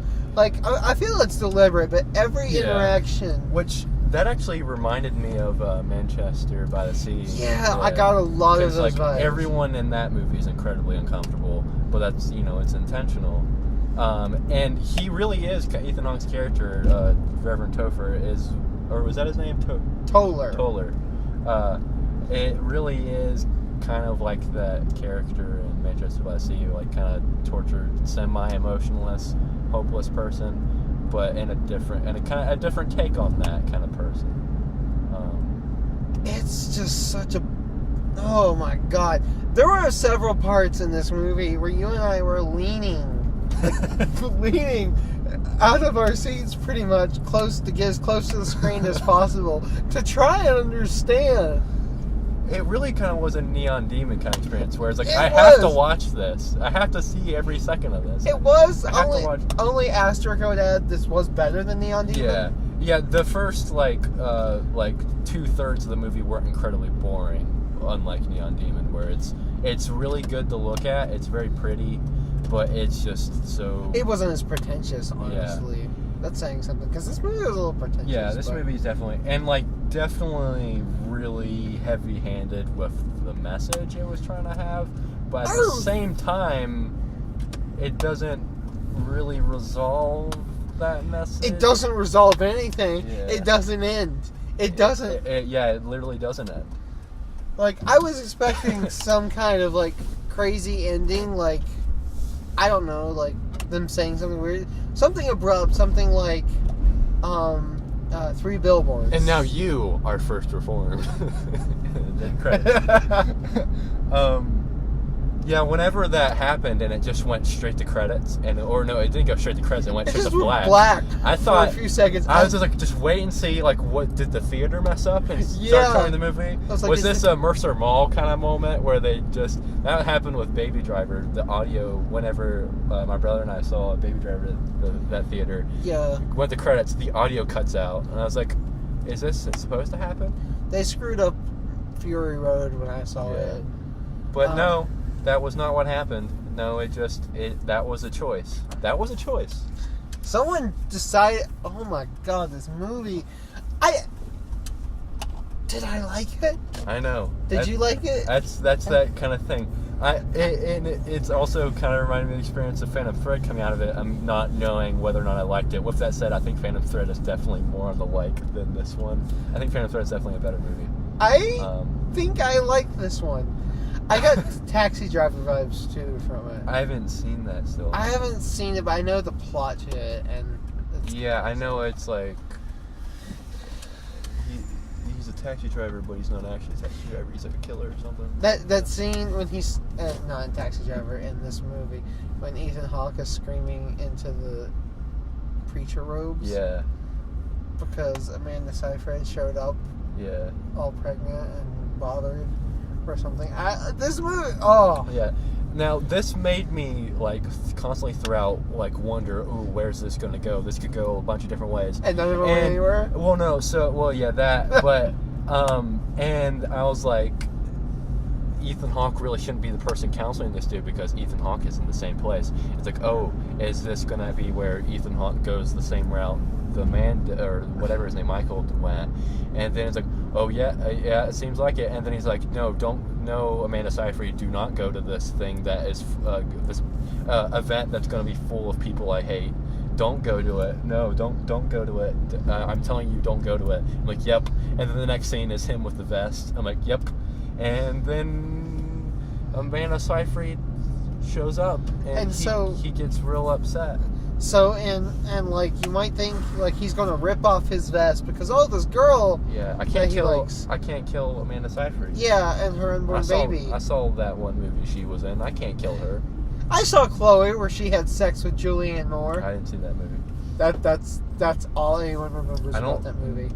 I don't think I've seen anything with Amanda Seyfried. Well- I know of like all of the movies she's in because they're all like big movies, and I've seen the trailers for them, but I don't think I've ever actually seen one of them. But what about the Red Riding Hood movie she was in? No, did not see that one. Was Gary Oldman was in that, wasn't he? I didn't watch it. I had better I remember things to the do with my trailer for time. it because this bad-looking movie Gary Oldman's in. You notice we're derailing from talking about the movie because none of us want to. Yeah. Like, we're having trouble deciphering this movie. Yeah, that ending was definitely weird. Yeah, he wraps barbed wire around himself, and then I don't know what he was going And to he's do. bleeding. I really don't know. Well, he was gonna kill himself, I'm guessing, because he's gonna drink that drainage stuff. But or why the was he drain going to do cleaner it stuff. there Yeah. and not in the Yeah, well, that's what auditorium? I was like. Is he gonna? I think maybe he was gonna drink it and then walk into it, and then he was gonna die in there, maybe. With the barbed But wire? the barbed wire, yeah, I don't know what that was about, or where did that even came from. Did they? Was the barbed wire in the? Did they show that? Yes. Okay. That scene when did you see when he picked up the dead rabbit? Yeah. That's when he picked up the barbed wire. It was caught in the Okay. rabbit was caught in the barbed wire. And he, Okay. Yeah, I wasn't paying super attention to that because I was like, wait, did he just pick up a dead animal? Because I think I was checking my phone during that part because I was like, so like, all right, what time is it? how much of this movie is left, because I knew the movie was like about 2 hours, and several. It's a good 2 It hours. was a movie that made me check my phone several times to be like, all right, how much of this is left? I left my phone in the car, so Yeah. I couldn't. I honestly was like, I don't know if I would have checked my phone because like the movie had me. Yeah. It had me. Well, when there was stuff going on, it had me, but there was a lot of shots, long shots of just kind of scenery and nothing Yeah. happening. Kind of like But- Call Me by Your Name was, But they weren't in Call Me by Your Name. They didn't feel like filler almost. They lingered too long, yeah, and everything was so deliberately uncomfortable. yeah. But Like the the clock was one. I was like, this is going very long of just this clock ticking, and then the alarm goes off. Yeah, they're all too long. The close-ups were all kind of weird, like they were off-center, and there was something about the close-ups. I don't know if you noticed it, but they were really kind of off to me. Like they were off-center definitely, and there was something else I can't pinpoint what it was that made them look different. That was a movie. Oh, that was a movie. Oh, yeah. When we gotta mention, as soon as the credits roll, this old couple get up, and are storming out of the theater immediately, and I just hear the woman say, "Oh, this was such a waste." She's like, oh, that was such a waste. And I was just like, Yeah, it's not a movie I imagine anyone that just wanted to walk into a movie and watch a movie would. I don't know. That would have been a great movie to just walk into and not know what Yeah, the fuck you're in. yeah. You're just That's like, true. what? Because like the movie is so grounded for the first half, right? It's like the best Christian movie Christians never made because Christians don't know how to And make a little movies. anti-Christian. I mean, not of the faith, but of organized Christianity in America. Yeah, like big churches. Yeah, and- big church, big business. Yeah. But then, okay, if you've seen the trailers, the scene when Amanda Seyfried's face is over Ethan Hawke. Spoilers, granted, we've already spoiled the ending, and we've spoiled about 30 other movies and games at this You're not point. going to see this movie. But she lays down on top of him for something called the Magical Mystery Tour, where she lays on top of him, fully clothed. She makes sure to specify that. My favorite line in the entire movie is when they're about to do it, and then he's like, "Do we need music?" And she's like, "No." No, it's just the breathing. Yeah. No, we just listen to our breaths. But I just love that he asks, "Do we need music?" And then, Ethan Hawke lays on his back. She lays on top of him, face to face. Their arms outstretched. That's got to be so awkward. on top of each other, and then it's just a film of them close up for a while, and all you hear is them breathing. It made me want to not breathe. It's like, I tried hard to not Quiet breathe Place. during that part. Yeah. Then they start to float in the air. Then there's space, and they're floating through space. Then they're floating through mountains, and then Nature. a forest, and an ocean. And then All the pollution. nature things. It was Yeah. it was like the game Flower, that the people that made Journey made, where it's like, ooh, you're floating through nature and it's all this nature stuff, and then it goes through pollution. That was exactly that scene, except in a context that made more sense than Ethan Hawke, Amanda Seyfried laying on top of Ethan Hawke and them floating through space. And that was a great moment though, because both you and I were just like cackling, like what is happening? You were laughing so hard. Yeah. Like none of us were making a sound, but our bodies were convulsing. It looked Yeah. like a seizure or something. Yeah, I was trying to keep it in because there was a lot of points where we were both like having loud reactions and no one else was, and there was a lot of laughs and like some stuff from the crowd, but I think we were reacting to it more than anyone else around us for sure. And that was one of those moments where I was like, I need to try to rein this in. I think because- everyone else was like, Yeah. what is this? And we were just like, oh, what? Wait, what? Like, this is not my first rodeo with weird, baffling movies. And, well, you've seen Neon Demon. Yeah. Yeah, this did remind me. I had that feel. It was almost like Neon Demon, except Neon Demon, I had an underlying feeling of anger. Like, I kind of Well, just... I've kind of had of some of that because overall I would say I'm very disappointed in this movie because I was wanting to really like this movie and I was really excited for it, and it was a lot of things I wasn't expecting it to be. I knew it was going to be weird and trippy, but I thought it would be a little more satisfying than what this was, because this isn't satisfying. It's not a movie that leaves you feeling much of just other than confusion, and not in a good way, I would say. It's like, I don't think I won't say this is a bad movie yet or anything like that, but I am overall disappointed in It is, yeah. I don't know if I'm disappointed because, like, I didn't have any hopes or expectations. When one of us found the trailer, I don't remember who, I think it might have been you, and then I watched the trailer. I remembered absolutely nothing from the trailer other than the shot of Amanda Seyfried over Ethan Hawke's face. I remembered that. That was it. I remembered nothing else. And I probably would have forgotten it all entirely, except you were like, man, I really want to see this movie, and you kept looking for it, and then you found a theater showing it, and then you're like, we should go.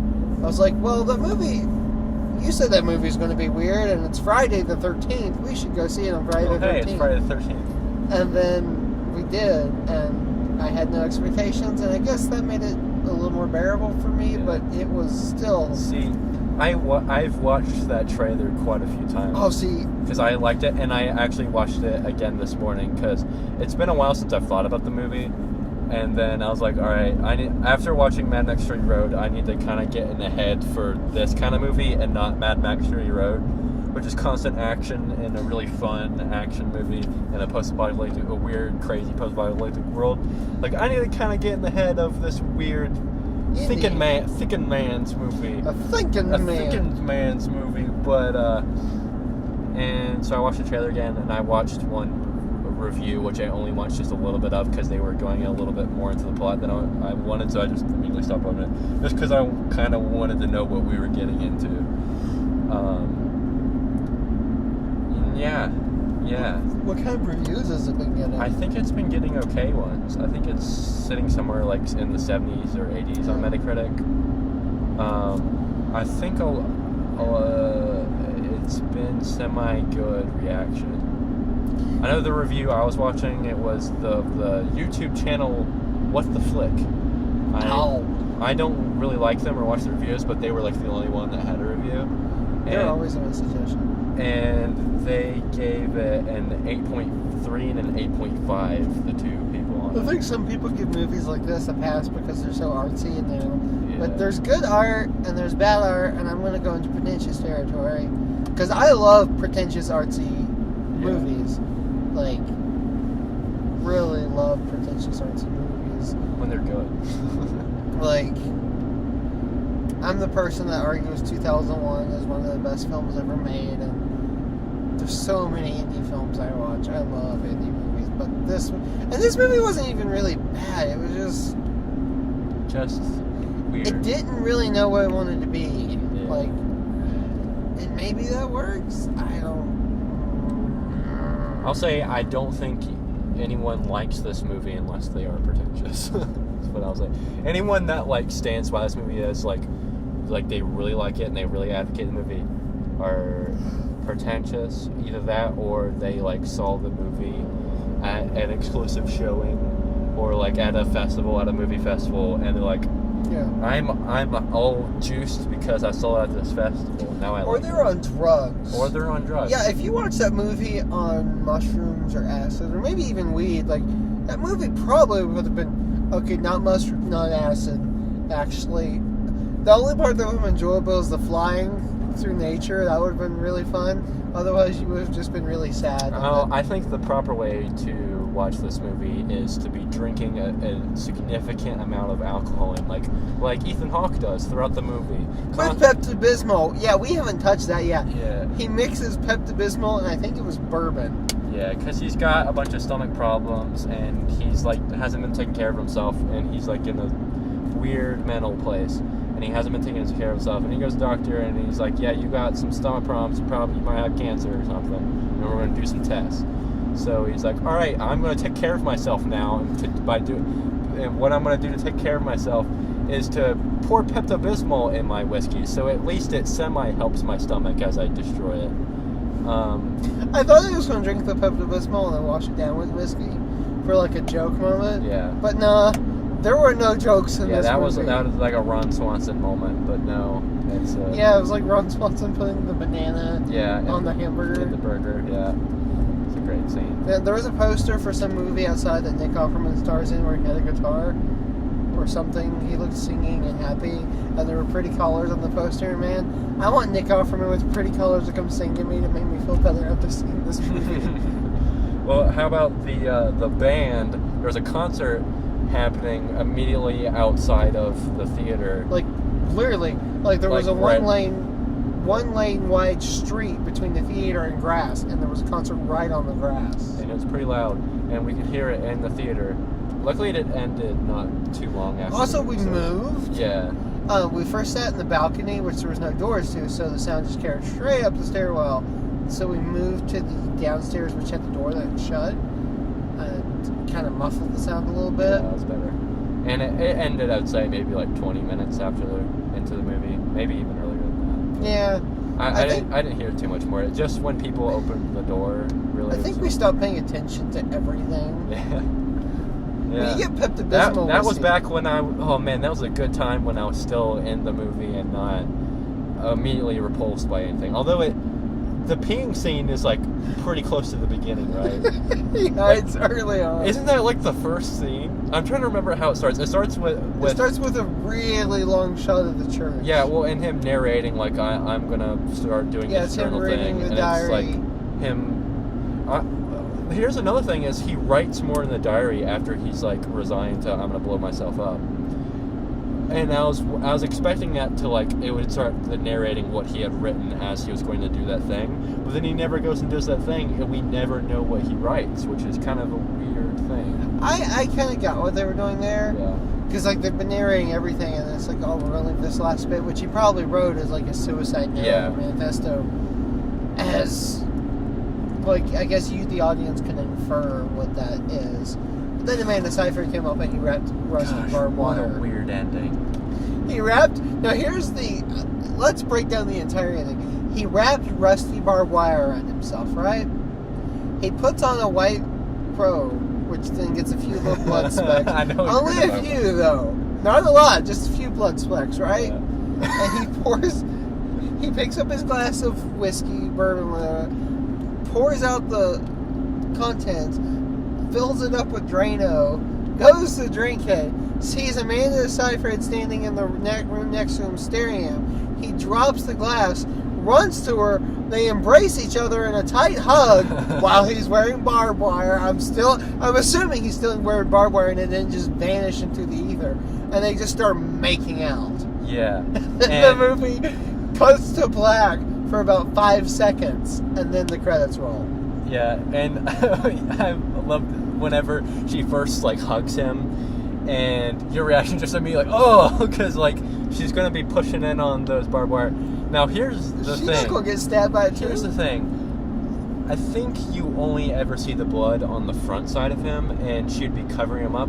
But I feel like there is blood shown on other parts of the body. But when they're like making out, you don't see any blood, and she's squeezing him, and obviously doesn't notice that he's got barbed wire on him. So I feel like that was a weird thing where it disappeared, like in that moment, or at least from the perception of it's not there anymore. like they transcend they had another moment, which that was it is kind of like the Phantom Thread moment in the ending, where it's like this really weird ending that makes you uncomfortable, but it makes sense, and like their reactions to it make kind of sense, and it's believable. Whereas in that moment, none of that makes sense.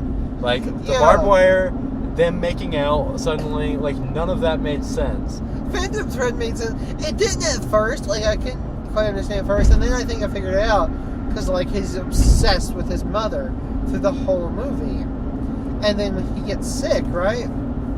The first time. and he just absolutely falls in love with her Mons Mayer, it's because she's mothering him, and Yeah. he even sees a vision of his mother who goes away when she walks in the room. Yeah. So if you think about the fact, it's because he realized she's his mother figure now, his wife. Yeah, that's really weird the more I talk about that. But yeah, But it makes sense. It makes sense. 'Cause You he's understand it. Yeah, he's, a mentally unwell person. He's like severe like OCD and like among other things, who knows. Yeah. And then she, I don't know what her deal is, but that's the thing, is I don't know how sane she is either. Like, is she a normal person that's kind of driven mad by him in a way, or what? Going off topic here, but with that ending makes sense and has a purpose. Whereas this, I'm sure there's a bunch of meanings behind things, but I can't think of any of them. I don't know where he was going with that. At the point, I was trying to find context and symbolism and things that weren't there. Because, like, if you look, when they're doing the Magical Mystery Tour, let's take a step back. When I described them standing on each other, that's called the Magical Mystery Tour. When she said, "Oh, my husband, who blew his brains out," that was the thing that happened in the movie. You didn't see him blow his brains out, but you do see his brains blown out. He used to do this thing called the Magical Mystery Tour. I was not expecting that. I was expecting him to make like a pillow fort and run around or something. But yeah, the name, it could have done with a better name. Some better marketing. Anyways, yeah, there were stains on the wood of the floor. Yeah. Like dark stains. Yeah. And I thought maybe they're like supposed to symbolize blood stains, blood splatter, and they might have some symbolism later. No. Well, they didn't. The only thing I would maybe draw together from that was when he pours the whiskey on the floor. Like, maybe that's kind of a thing. I don't know. I think we need to go back to the context of the pollution and all that, and the blowing stuff up. Amanda Seyfried's husband is a kind of mentally disturbed person. He's getting kind of depressed. He's a lot of things. He's in a pit of despair, but he's an environmental activist, as is she, kind of, but to a lesser degree than him. She says she is, but you never see any actual. And he kind of seems to be falling prey to extremism, as Cedric the Entertainer later said. Oh yeah, Cedric the Entertainer was in this movie. And he's a pastor. It's a good part for him, I think. Anyway, so he's an extremist, environmental extremist, and Amanda Seyfried's really concerned about him, and has Ethan Hawke counsel him. But then you later find out that he's got a bomb vest, suicide bomb vest, and he's gonna probably blow something up, but he never does, because they discover it, and then he finds out that they discover it, and then he kills himself. Did he find out they discovered it? I think so, right? Because isn't that what he said when they had the conversation after it? And I think he said something like, "Did he go in the garage, or did he find it in the garage or something?" And she said yes, or something. And he's like, "Did he mention anything?" And she said no. Oh. I think I stopped paying attention. And then they were going to counsel him, and then he texts and says, "Change location, meet me here," and then he finds him dead. Anyway, so then Ethan Hawke gets really interested in this environmental thing, and then he too kind of seems to be going down that same path of extremism. And I really don't know what the point of a lot of that was.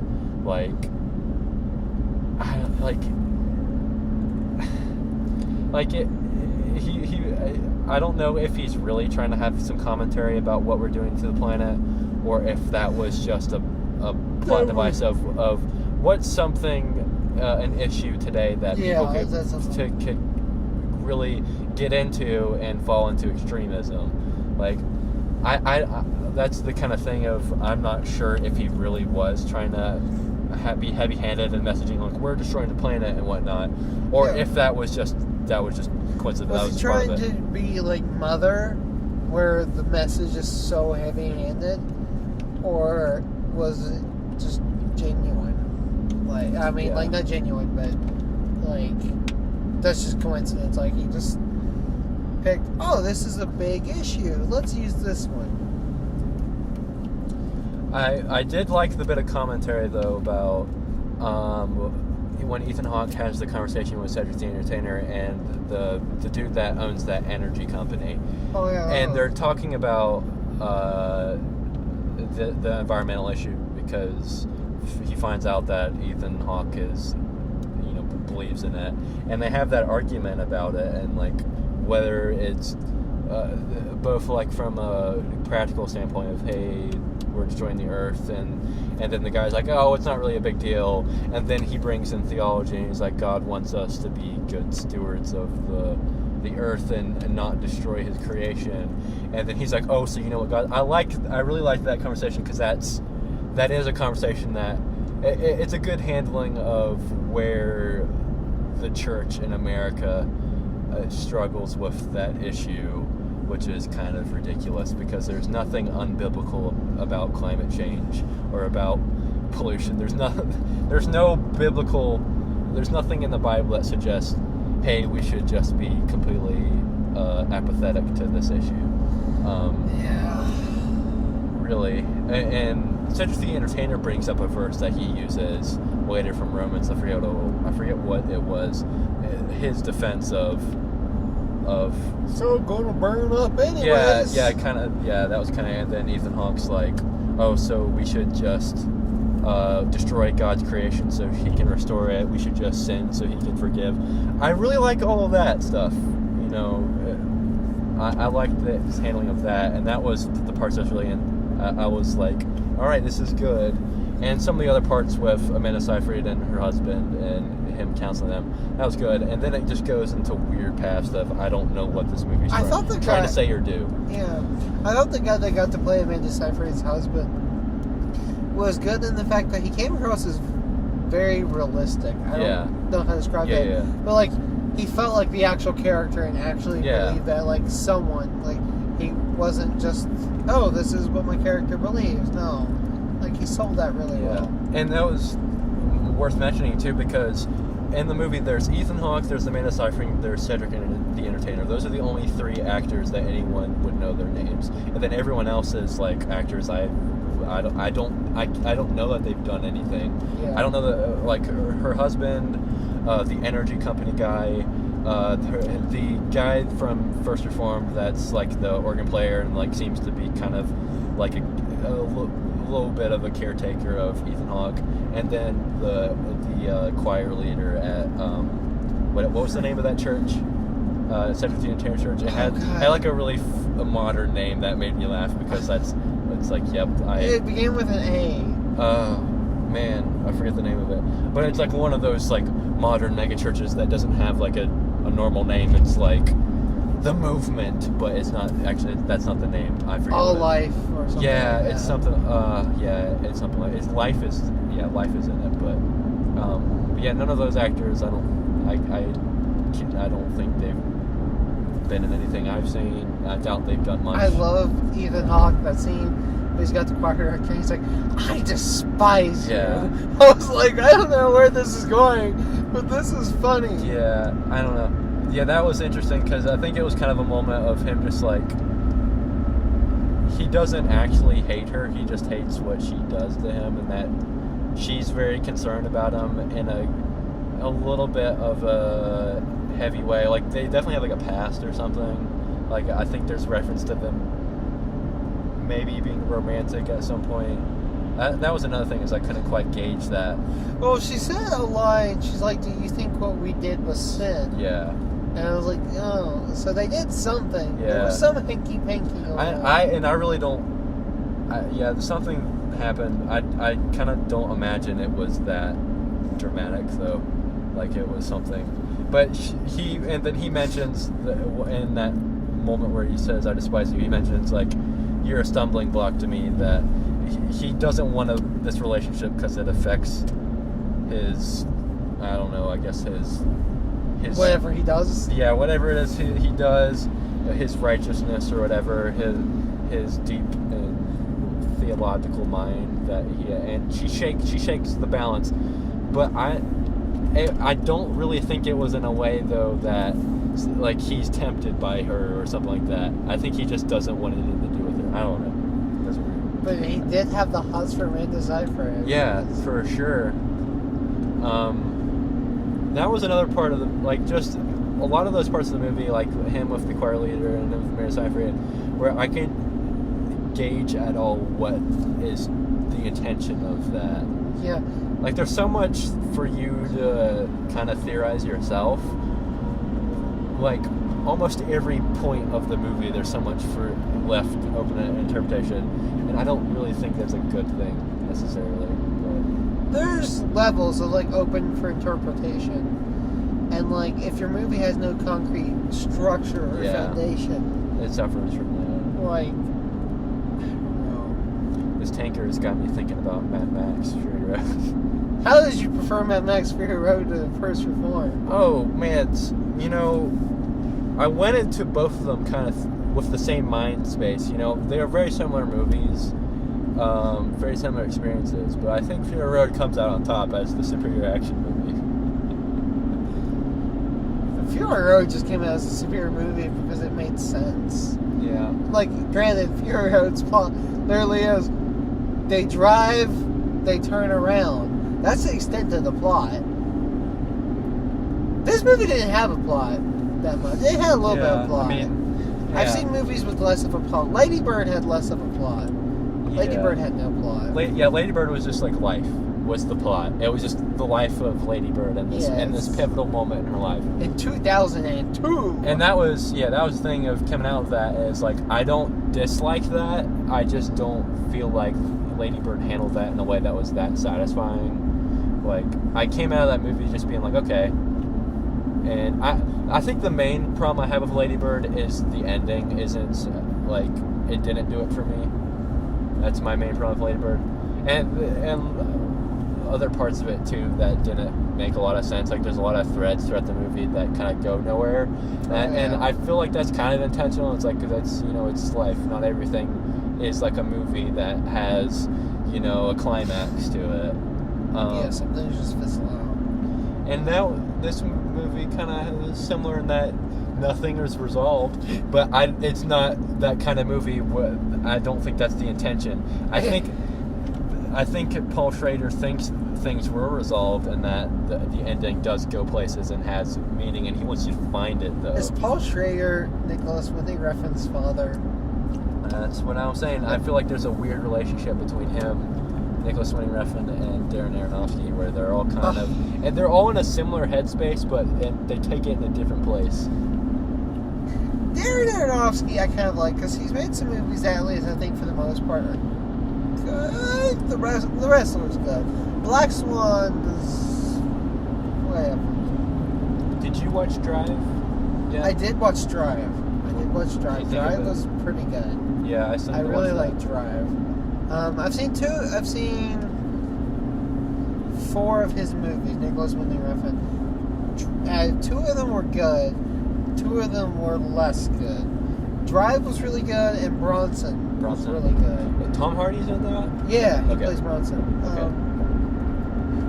Only God Forgives. It's not a good movie, but it is a kind of interesting movie, kind of compelling, and you're like kind of like this, where you're like, what?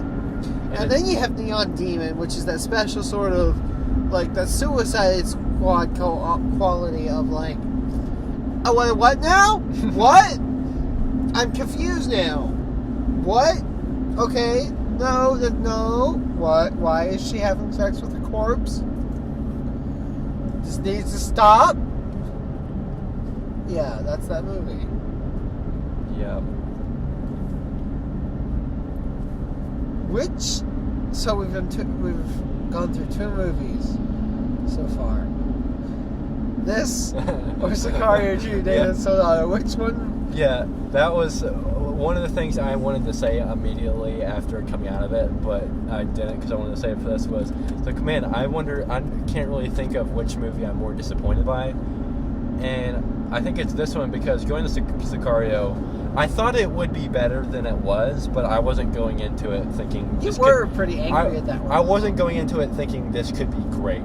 Whereas First Reform, I was going into it thinking this could be my favorite movie of the year. I want to think like it could go that way. Like I don't necessarily know that it will, but it could, and I can tell you that it's not, and it won't. Yeah, it won't. It's not gonna be my favorite movie of the year for sure. It all comes down to White Boy Rick. That's your last hope. Yeah. Well, I mean, I already got 2 movies I liked a lot, and I still need to see Annihilation. What was the other? Isle of Dogs. Oh yeah, I always forget. Isle Which of is Dogs. not only like my favorite movie of the year so far, but it's like one of my favorite Wes Anderson movies, I'd say. Like I really want to watch it again, and it's coming out soon. But yeah, Isle of Dogs is really, really good, and then A Quiet Place, which was a very good experience. I liked it a lot. I'm very glad I saw it in theaters before it was out, because it's a very good theater movie. But I don't necessarily think that it's like a great movie. I think it has a lot of problems. The ending was kind of weird for me. Yeah. And John Krasinski, spoilers for A Quiet Place. Dies. The way John Krasinski goes out wasn't super satisfying for me, especially when it's like, I've seen The Office, I know who John Krasinski is, and then he doesn't talk throughout the most of the movie, and that's good because when you hear him talk, he's being a good like kind of a father in this, and he's like taking care of his kids, and he's like a good kind of action hero-y kind of person. And then you hear him talking like, that's John Krasinski. This is taking me out of it. And then when in that moment where he dies, he just screams as loud as he can to get the attention of the aliens, and it's just like, oh, this would have worked if it was like an actor that had a cool voice, but John Krasinski doesn't. Arnold Schwarzenegger. John Krasinski has a nice voice. He's like a nice, fun guy that is a good character in The Office, and not. Were they aliens? It's not a good satisfying. Yeah, it's aliens. They come from space. Yeah, I don't know that it necessarily says that in the movie, but I know John Krasinski said that in interviews. Okay, see, I never watched any of these. But yeah, I think it's a very good movie and does things really well, and it's like definitely deserving of a lot of the praise it gets. I have problems with it. A Quiet Place is that my bring it down? second favorite movie of the year, behind Annihilation. But I need to point there is an actual very sizable gap between those two, because I've seen Quiet Place twice, and I enjoyed it both times. But like, yeah. I'm not saying it didn't hold up the second time, but I wasn't like just so jazzed by it the second time. I was just like, oh. Whereas I watched Annihilation the second time, and I was still like, this movie is just Maybe I'll watch that tomorrow, Annihilation, depending on what my schedule is like. But yeah, what I'll say about Quiet Place is like, I really like what it does, like the whole of silence and what it does with noise. It does a lot. And like, I think it does that so well, and like that is the high point of that movie. And I think where it veers from that is where it suffers. Just a little bit. And like I'm saying, like those parts don't detract from the movie a ton. Like I still think it's a really good movie. I just feel like those parts are a little weak. And I also am very interested in, I know when IGN UK interviewed him, they mentioned like, at any point was there ever thought of not scoring the movie, like having it just be totally silent? And he's like, yeah, but I feel like it wouldn't work. But he mentioned for when it comes out on Blu-ray, they might do a cut of it without music.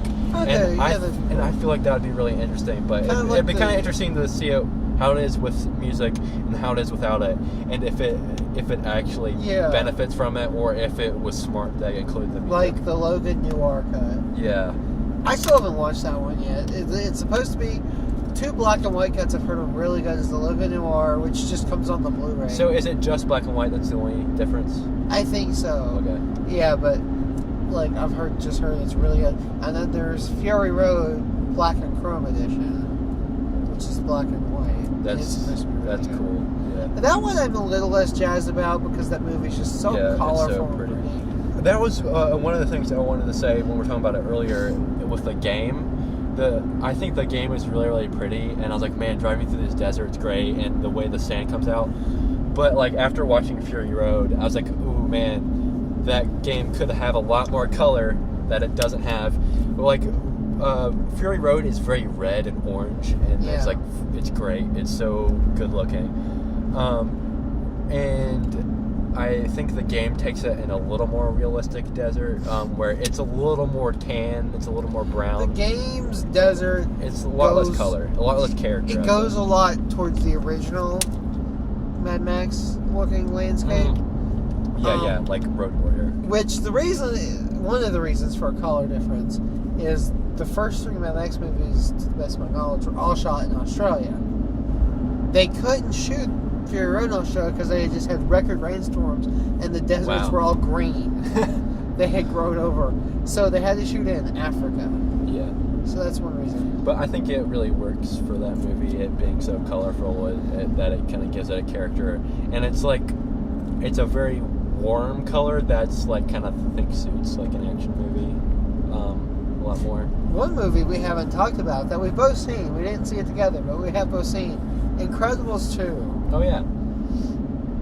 That should tell you something we both forgot that we saw. Well, I haven't forgot that I saw it. I just I forgot that we haven't talked about it. Yeah. Yeah. Because I saw it at a drive-in theater with a bunch of friends that I hadn't seen in a long time. So it was kind of that definitely detracted from like the experience of like just like enjoying the movie, because it was less about the movie and more about just hanging out. And there was a lot of us not making fun of the movie, but like cracking jokes and commentating. I'm Bricks. Yeah. But yeah, Incredibles 2. Yeah, that was a movie that I saw and with that said though, I didn't come out of it like, all right. I was Incredibles 2. Like it was good. It was very good. Not as good as the first movie. Not incredibly memorable, I'll say. Yeah. It was kind of, I won't say it's disappointing because I wasn't really expecting much. I wasn't expecting a whole lot. Especially going into it knowing that everyone was basically saying it's just more of the Incredibles. I'm like, yeah, it was just more like it's literally just more of the Incredibles because it's immediately after the Incredibles 1. And it's not a bad movie. Oh yeah. It's just like I can't really think of anything that's like bad about it other than it just being kind of just more. It's just not memorable. Yeah. Because like when The Incredibles came out, there was really nothing like it. Like that was before the superhero movie craze. Yeah, it really kicked off, and especially it was before any Marvel movies were big, you know. Yeah, it was before Marvel Studios. I'm trying to remember what would have been out around then, like 2004. Was Batman Begins? Batman Begins and Fantastic Four. Daredevil. At that point, you would have had Daredevil, maybe Elektra, the first Punisher movie, Spider-Man. First 2 Spider-Man movies, and the first 2 X-Men movies. Yeah. So it's before a good movie, a good superhero movie. The first 2 X-Men movies are good, and the first 2 Spider-Man movies are good. Well, Spider-Man 2 is good. Spider-Man 3 is hot trash. I don't even like Spider-Man. I can't stand Spider-Man, but the first 2 are good. 3 is hot trash. I don't mean to derail this even further, but I was like thinking about this, and I was like, I really want to talk about this whenever I was watching Logan again. And like I've seen the first 3 X-Men movies. Like I saw them when I was a kid, and I saw First Class, and that was like the last X-Men movies. But like in the past like 5-10 years, I've kind of stopped. Since Dark Knight Rises, I've kind of stopped caring about superhero movies to a large part. Yeah. And Logan, and it made me forget how much I liked the X-Men movies when I was a kid, and like playing with like Wolverine action figures, and like with friends, like other kids growing up and like in church, like we were so into Wolverine and all of that. And watching Logan again for when I watched it for the first time made me remember how nostalgic I am, because I forgot I cared about X-Men. And like, because I stopped caring once the new movies came out, and I heard they weren't great, and I thought First Class was alright. I think that was really the only thing I really cared about the X-Men movies was Wolverine, was Logan, and his character, because I think even in those movies his character is really good. Yeah, he got a good and arc. Logan, like, I was like, I forgot how much I love this character, and like it was like a moment. And I forgot. I don't think I've talked about that at all. But it made me remember that whenever I was watching it again, because like there's the kid that puts that's carrying the Wolverine action figure throughout it, and then he puts it on his grave. And I was like, oh man, that hits me in all these emotional places, because It's crazy to me that this is like a movie that's nostalgic. So I remember when the first X-Men movie came out.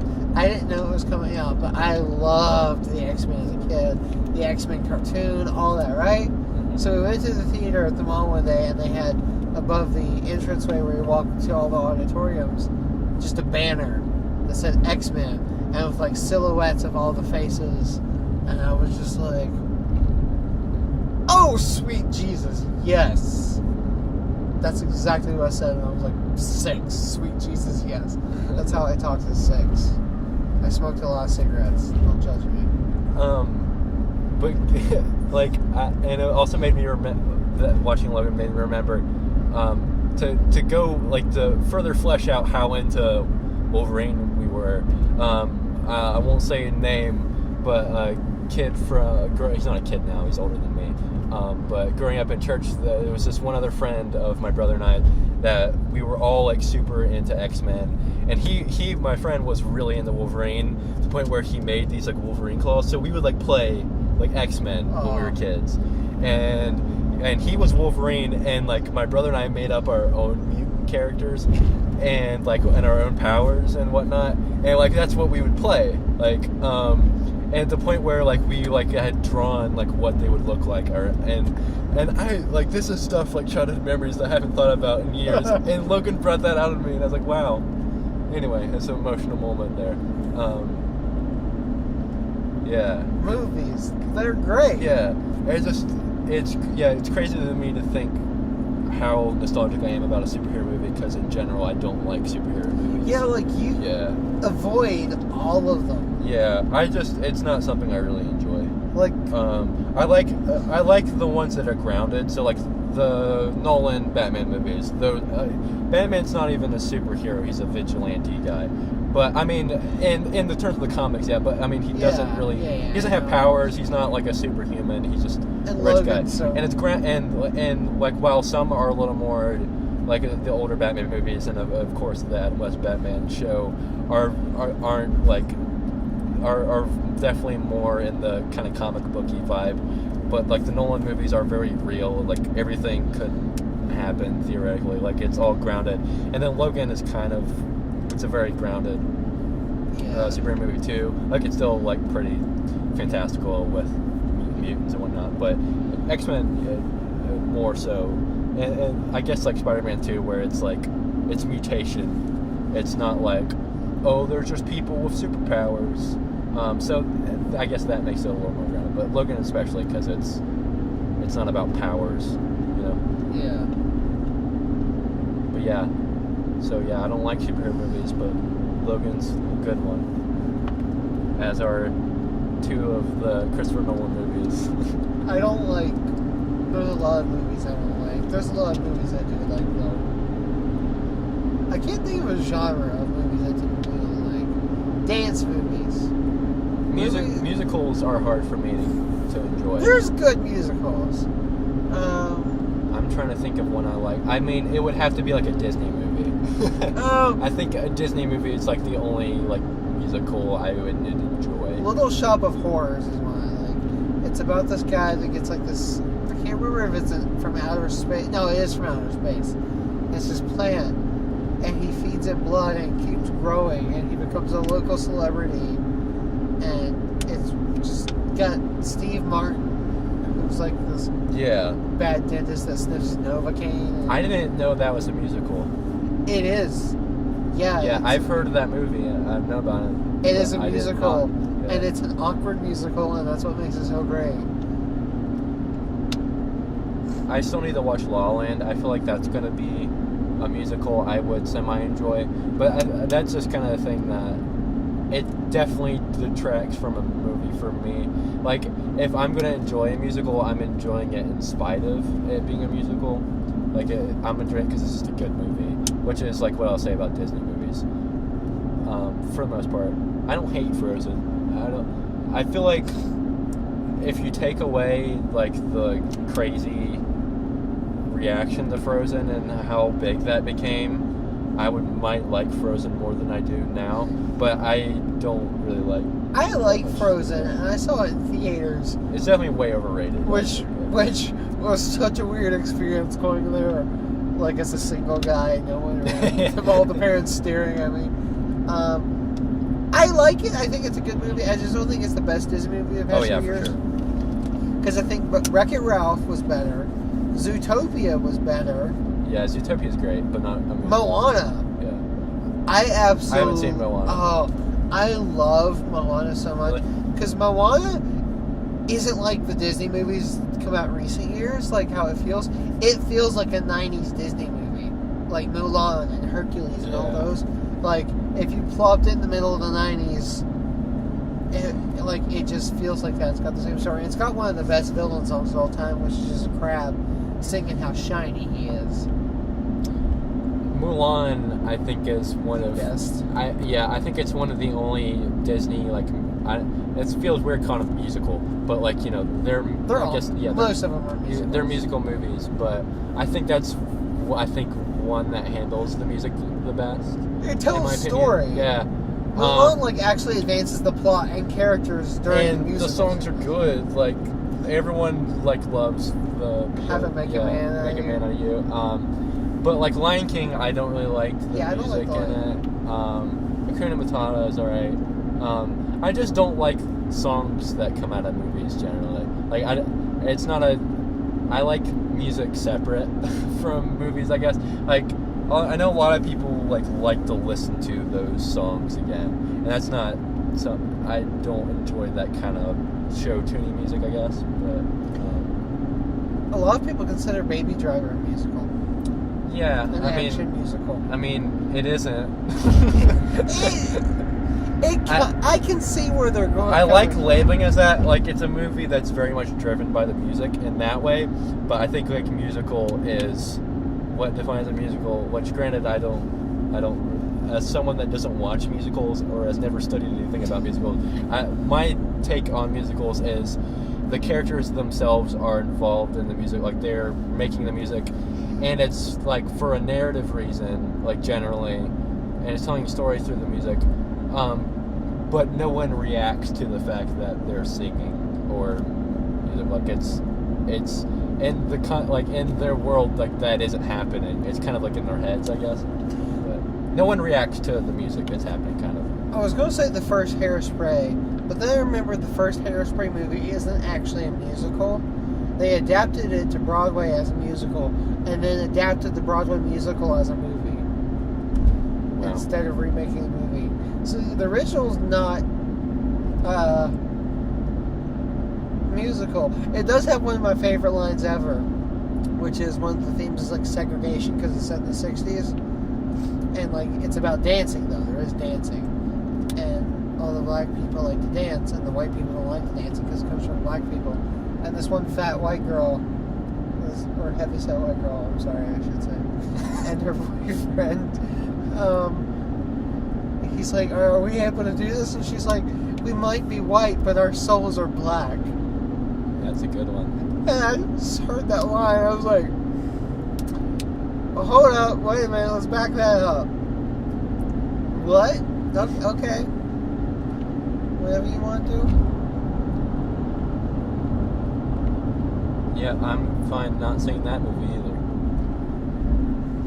I think part of it too is that I don't like musicals is I don't really like story being told through music that much. Like when I listen to music, I don't generally think about the lyrics at all. Like I just like the way music sounds, and that's just something Bon Iver has kind of talked about in his music, Justin Vernon, where a lot of his songs, the words themselves don't really have meaning. Like he has a meaning behind the song, but he uses a lot of words that don't make sense in the lyric just because he likes the way the words sound. So these sentences don't make any sense, and that's intentional because he just likes putting these words there because he likes the way they sound, and he makes up his own words. That's kind of how I enjoy music, is because I just like the way it sounds. Yeah. And I don't really care about the message and the stories a lot of the time, but there are songs that make me care about that. That take me with that. And I've been listening to a lot of Sufjan Stevens lately, and he's definitely a person that has some good lyric writing and some. I'm the other way. I tend to like overanalyze the lyrics of every song. I'll listen to them. That's something that's like I can't tell you the meaning of a lot of my favorite songs because I don't think about it. I just like the way it sounds. See, that's where I am super snobby about music, is because I just automatically go to the words first. Yeah. Because I'm a words person. And so, like, when I hear most of country music, I don't hear that steel guitar. I hear them singing about how she's got a body like a back road. Yeah. That's an actual song. And I dislike both parts of that. And there are definitely parts like where I diverge from that for sure. But I think in general, I'm a very aesthetic-oriented person that I like the way music sounds. And like with movies, I intend to enjoy movies a lot more that might not necessarily be good just because the way they look. And games too, where like I love Blade Runner 2049 and Blade Runner just because I love the way it looks and sounds. I care about the story a lot. Like in the first Blade Runner, I didn't care about the story a ton. That was why Blade Runner 2049 is such a huge thing to me, is because I cared about the story too. And like there's games too, like Hyper Light Drifter is a game I really, really love, mainly because of the aesthetic, whereas playing it is fine. I think it plays well, but the reason I really care about is the aesthetic. So like if you're a movie or game or music that has like a really good aesthetic, that's instantly going to make me like it a lot more. And it detracts from it when it isn't good looking or good sounding for me. See, I mean, I've seen ugly movies that I've liked, and I've seen pretty movies that I love. I just think that there's the balance where you can have 2049 is such a great example of a movie that's very beautiful, great to look at, but then can back up all the other areas too. Yeah, and then I'll say, like, for example, a random movie. Manchester by the Sea is a movie that I don't necessarily. It's not like an incredible looking movie. Like it's well shot, and there's a lot of really pretty scenes, but like it's the story, and like I care about narrative a ton too. It's just that like, in terms of if you like visual aesthetics, you will absolutely adore her. Probably love 2001 because that's all that movie is visuals. And Citizen Kane too, because a lot of that movie hinges on like interesting camera angles and shots and things like that. And I think that's probably why I like Interstellar more than you, is because I haven't seen it. 2001: Space Odyssey. So while the story, I like a lot of places the story went for Interstellar. I really like the way Interstellar looks and sounds. It's a beautiful movie, almost all the way through. And I know a lot of people have problems with the sound in Interstellar because it's very loud, and I think that's something Nolan does a lot of his Dunkirk too, but Dunkirk's very loud in a more realistic way that can make sense for you to not understand anything Tom Hardy's saying. But I really liked Interstellar in that sense of like the booming organ music and like the space sounds. See, loud droning music can be done well. Examples anything Diniz has made. Annihilation's got some good music like that.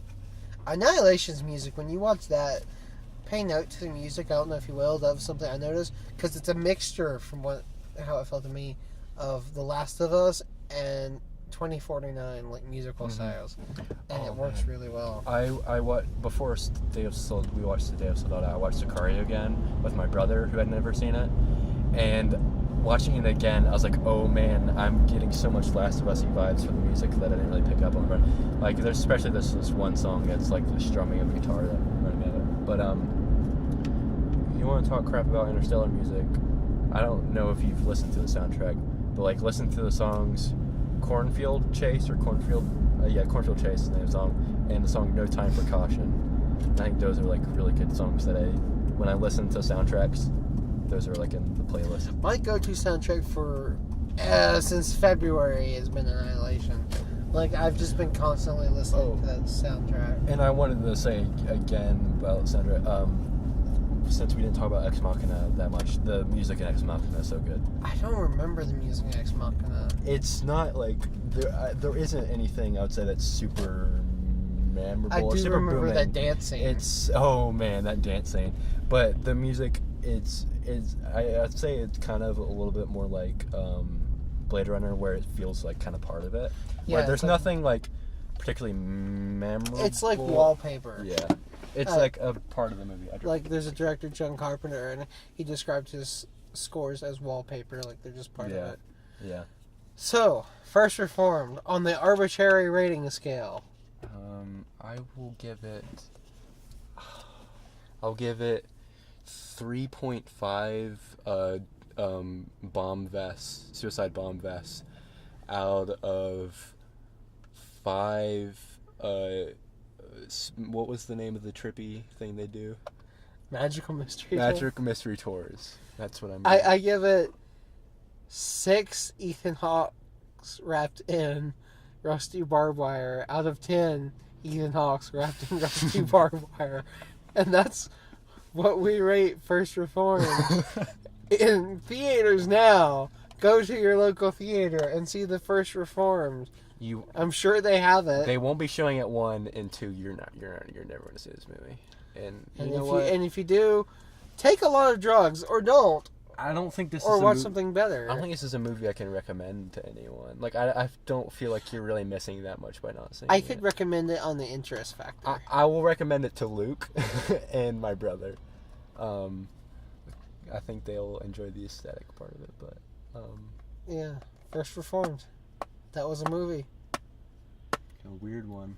We're not doing well with this so far. We've gotten bad movies, but Yeah. we need something like a solid Well, pick. we're not gonna be getting any more new movies till like end of July and August. That's when like Black Klansman and some of No, them we come got out. Meg coming up. Giant Shark. Oh, I forgot about that one. That one wasn't on my radar, to be honest. No, we got to do Meg. I honestly feel like Meg's more See- likely to turn out better because you know going in what that movie's going to be. That's a movie I wouldn't mind seeing, but not a movie I terribly want to spend money on at a theater. Well, like- here's what you do. You go to Bluefield, Yeah. pay to see a better movie, and then just sneak in because they Mm-hmm. don't care. Or you could just sneak in. Yeah. That might be better, but still. Also the time thing. Like, I would rather watch this half of it at my house and then finish the other half later. That kind of movie where I'm not really super Invested. Yeah. Yeah, Black First Reformed. That was a movie.